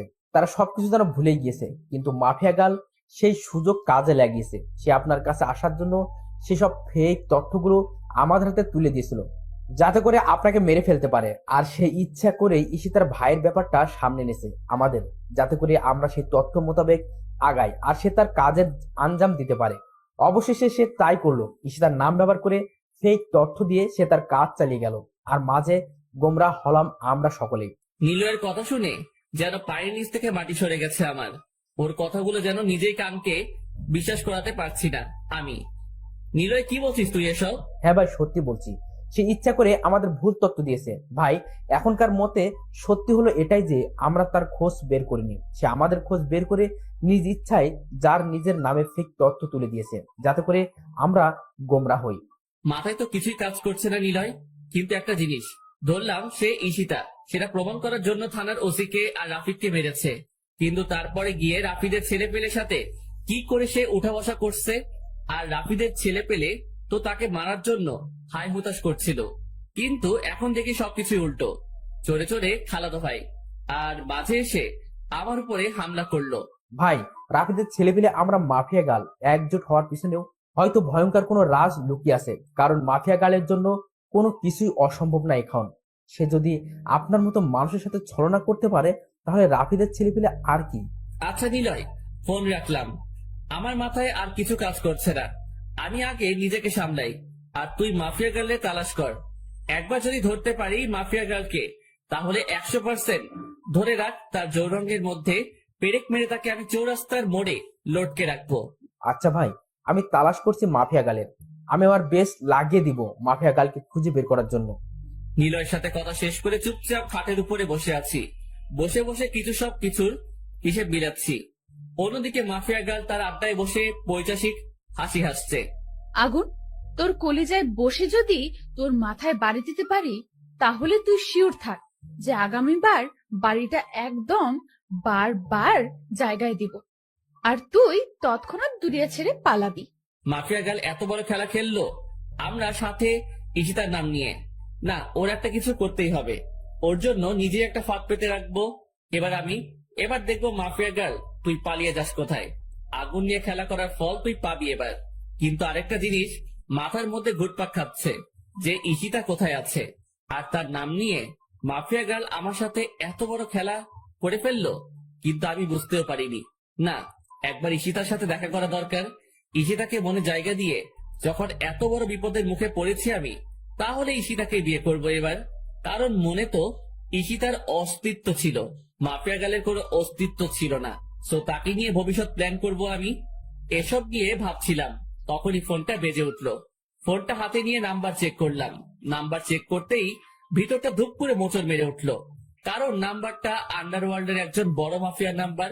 সে হঠাৎ আমায় ফোন দিল কেন? না, একবার কথা বলেই দেখি। তারপর ফোনটা রিসিভ করলাম। ফোন রিসিভ করার পর সে আমায় যা বলল, তা শুনে আর জায়গার মধ্যে স্থির থাকতে পারলাম না। ধপাস করে খাটের উপরে বসে পড়লাম। এসব শুনবার জন্য যেন আমি মোটেও প্রস্তুত ছিলাম না। ও আল্লাহ, এ তো দেখি আমার অগোচরে সব মাফিয়াদের খেলা। আগুন ভাই, আপনি একটু সাবধানে থাকবেন, কারণ সমস্ত মাফিয়ারা আপনার পিছনে উঠে পড়ে লেগেছে। সবাই চায় আপনাকে মেরে মাটিতে মিশিয়ে দিতে। তবে আমি আপনার ক্ষমতা সম্পর্কে জানি, কিন্তু তারপরেও হয়তো একবার আপনি পেরে উঠবেন না, কারণ আপনার বিপরীতে অনেক কয়েকজন দাঁড়িয়ে গেছে। সবাই চায় বাংলার মাটিতে হুকুমত চালাতে, তাই মাফিয়া গার্ড নামক ভয়ঙ্কর হাইনাটাকে আপনার জন্য ঠিক করেছে। রেদন ভাই, আগুন কত বড় খেলোয়াড় সেটা হয়তো আপনি ভুলে গেছেন। ভাই, তা আমি ভুলিনি, কিন্তু মাফিয়া গার্ড ও কম না, সে অনেক শক্তিশালী। সে এত ক্ষমতার অধিকারী যে আন্ডারওয়ার্ল্ডের তার নাম নিয়ে চর্চা হয়। আর মাফিয়া গার্ড আপনার চাইতেও কোনো অংশে কম না। উদাহরণস্বরূপ দেখেন, রাফিদকেও উপর থেকে নেতা বানিয়ে দেওয়া হয়েছিল, যাতে করে সে আপনার খোঁজ খবর অনিশ্চিত মিটিয়ে দেয়, কিন্তু সে পারেনি, তাই সে রাফিদকেও মেরে ফেলে, আর তারপর সে নিজের কাজ নিজে যায়। ভাই, আপনি প্লিজ একটু সাবধানে থাকবেন। আমার দায়িত্ব ছিল আপনাকে জানিয়ে দেওয়া, তাই আপনাকে জানিয়ে দিচ্ছি। কারণ আপনার কারণে দুনিয়ায় বেঁচে আছি এখনো আমি। তাই দায়িত্ববোধ থেকে আপনাকে জানিয়েছি। আর হ্যাঁ ভাই, একটা কথা, মাফিয়া গার্লদের সাপোর্ট আন্ডারওয়ার্ল্ডের অনেকেই আছে, তারা সবাই মাফিয়া গার্লদের পক্ষে। সো ভাই, আপনার হয়তো তাদের সাথে একা ফাইট করা সম্ভব হবে না। সো প্লিজ নিজেকে গুটিয়ে ফেলুন, না হয় মৃত্যুর মুখে পড়তে হবে ভাই আপনাকে। রেদওয়ান ভাই, আপনাকে বেশি কিছু বলার নাই, তবে একটা কথা কান খুলে শুনে রাখুন। আমি সেই আগুন, যে আগুন কারোর পরোয়া করি না।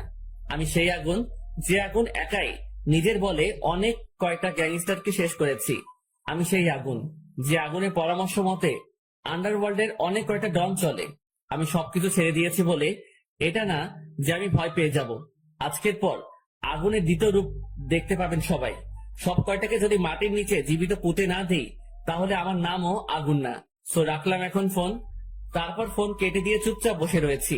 ভিতরে পুরো আগুন জ্বলছে দাউ দাউ করে। মাফিয়া গার্ল, খোদার কসম, একবার যদি তোকে চোখের সামনে পাই, তুই ধরে নে সেদিনই তোর শেষ দিন। এবার আমার বুঝে আসছে সবকিছু, যে মাফিয়া গার্ল রাফিদকে মারার পরেও তার ছেলে পেলে নিয়ে কিভাবে কাজ করছে। তোরা সব কয়টা রেডি থাক, নিজের কাল ডেকে এনেছিস তোরা, তোদের ঘাড়ের রগ আমি ছিঁড়ে ফেলবো। শরীর ভরা রাগ দিয়ে ওয়াশরুমে চলে গেলাম। তারপর হালকা পানি ছিটা দিয়ে মুখে বের হয়ে আসলাম। মাথাটা পিনপিন করে ব্যথা করছে এখনো। মাথা ব্যথা নিয়েই নিতে চলে গেলাম। তারপর সবাই মিলে খেয়ে দিয়ে আবার উপরে রুমে চলে আসলাম। এভাবে কেটে গেল আরো 2-1টা দিন। একদিন রাতের বেলায় সিদ্ধান্ত নিলাম যে আগামীকাল চলে যাব। মা বাবা সকলকে জানিয়ে দিলাম যে আগামীকাল আমি চলে যাব। বাবা, আর কয়েকদিন থেকে গেলে হতো না? মা, আমার ক্লাস চলছে, তাও আমি অনেক কয়টা দিন এসে বাড়ি থেকে বেরিয়ে গেলাম। এখন আমার যেতে হবে। কিছুদিন পর না হয় আবার আসবো। আচ্ছা ঠিক আছে। পরের দিন সকালবেলা ঘুম থেকে উঠে রেডি হয়ে নাস্তা করে নিলাম। তারপর শহরের উদ্দেশ্যে রওনা হলাম। শহরে পৌঁছে শামীমকে ফোন দিয়ে বাসায় আসতে বললাম। সে বাসায় চলে আসলো। কি করে এত লম্বা সফর, বাপরে! আরে, বহুদিন পর বাড়ি গিয়েছি, তাই এতদিন থাকলাম, না হয়তো বা মা বাবার মন খারাপ হবে। ও আচ্ছা, কিন্তু আকাশ, এখন তুই কি করবি? রামিসা তো তোকে ধোকা দিল, তোর ভালোবাসা নিয়ে খেলা করে তোকে ছুরি ফেলে দিল। শামীম, সে তার মরণ ডেকে এনেছে। এতদিন তাকে শুধু ভালোবেসেছি, কিন্তু এবার সে আমার ঘৃণা দেখবে। রামিসাকে এমন বিভৎস ভাবে মারবো যে তুই দেখলেও তোর বুক কেঁপে উঠবে। আচ্ছা, তা না হয় মারবি, কিন্তু আমি বলছি যে তুই নিজেকে নিয়ে সিরিয়াস হ। মানে বুঝলাম না। আমি বলছি কি, তুই একটা বিয়ে করে ফেল। রামিসা তো তোকে ধোকা দিল, সো তুই চাইলে আমার ছোট বোনকে বিয়ে করতে পারিস। আরে না রে শামীম, আমি এখনো ওসব কিছু নিয়ে ভাবিনি। আর ভবিষ্যতে ভাবলেও ঈশিতাকে নিয়ে ভাববো, কারণ রামিসাকে আমি ঈশিতা ভেবে ভালোবেসেছি। সো ঈশিতাকেই আমি বিয়ে করলে। আচ্ছা ঠিক আছে, তুই যাকেই বিয়ে করিস কর, কিন্তু জলদি কর, কারণ মানুষ ধোকা খাওয়ার পর ডিপ্রেশনে চলে যায়। আরে পাগল, তুই আমাকে নিয়ে ওসব চিন্তা করিস না, কারণ আমি ডিপ্রেশনে যাওয়ার মতন ছেলে না। সো কোনো চাপ নেই। আর যে আমার ধোকা দিয়েছে তার 12টা তো আমি বাজাবই। আচ্ছা তাহলে ঠিক আছে। হ্যাঁ আচ্ছা শোন, তোকে আমি যে জন্য ফোন করে আসতে বললাম, তার কারণ হলো তোকে আমার সাথে একটা জায়গায় যেতে হবে। কোথায় যাব? ঈশিতার বাড়িতে। সেখানে গিয়ে ঈশিতার মায়ের সাথে কথা বলবো। আচ্ছা ঠিক আছে। তাহলে বিকালে রেডি হয়ে থাকিস।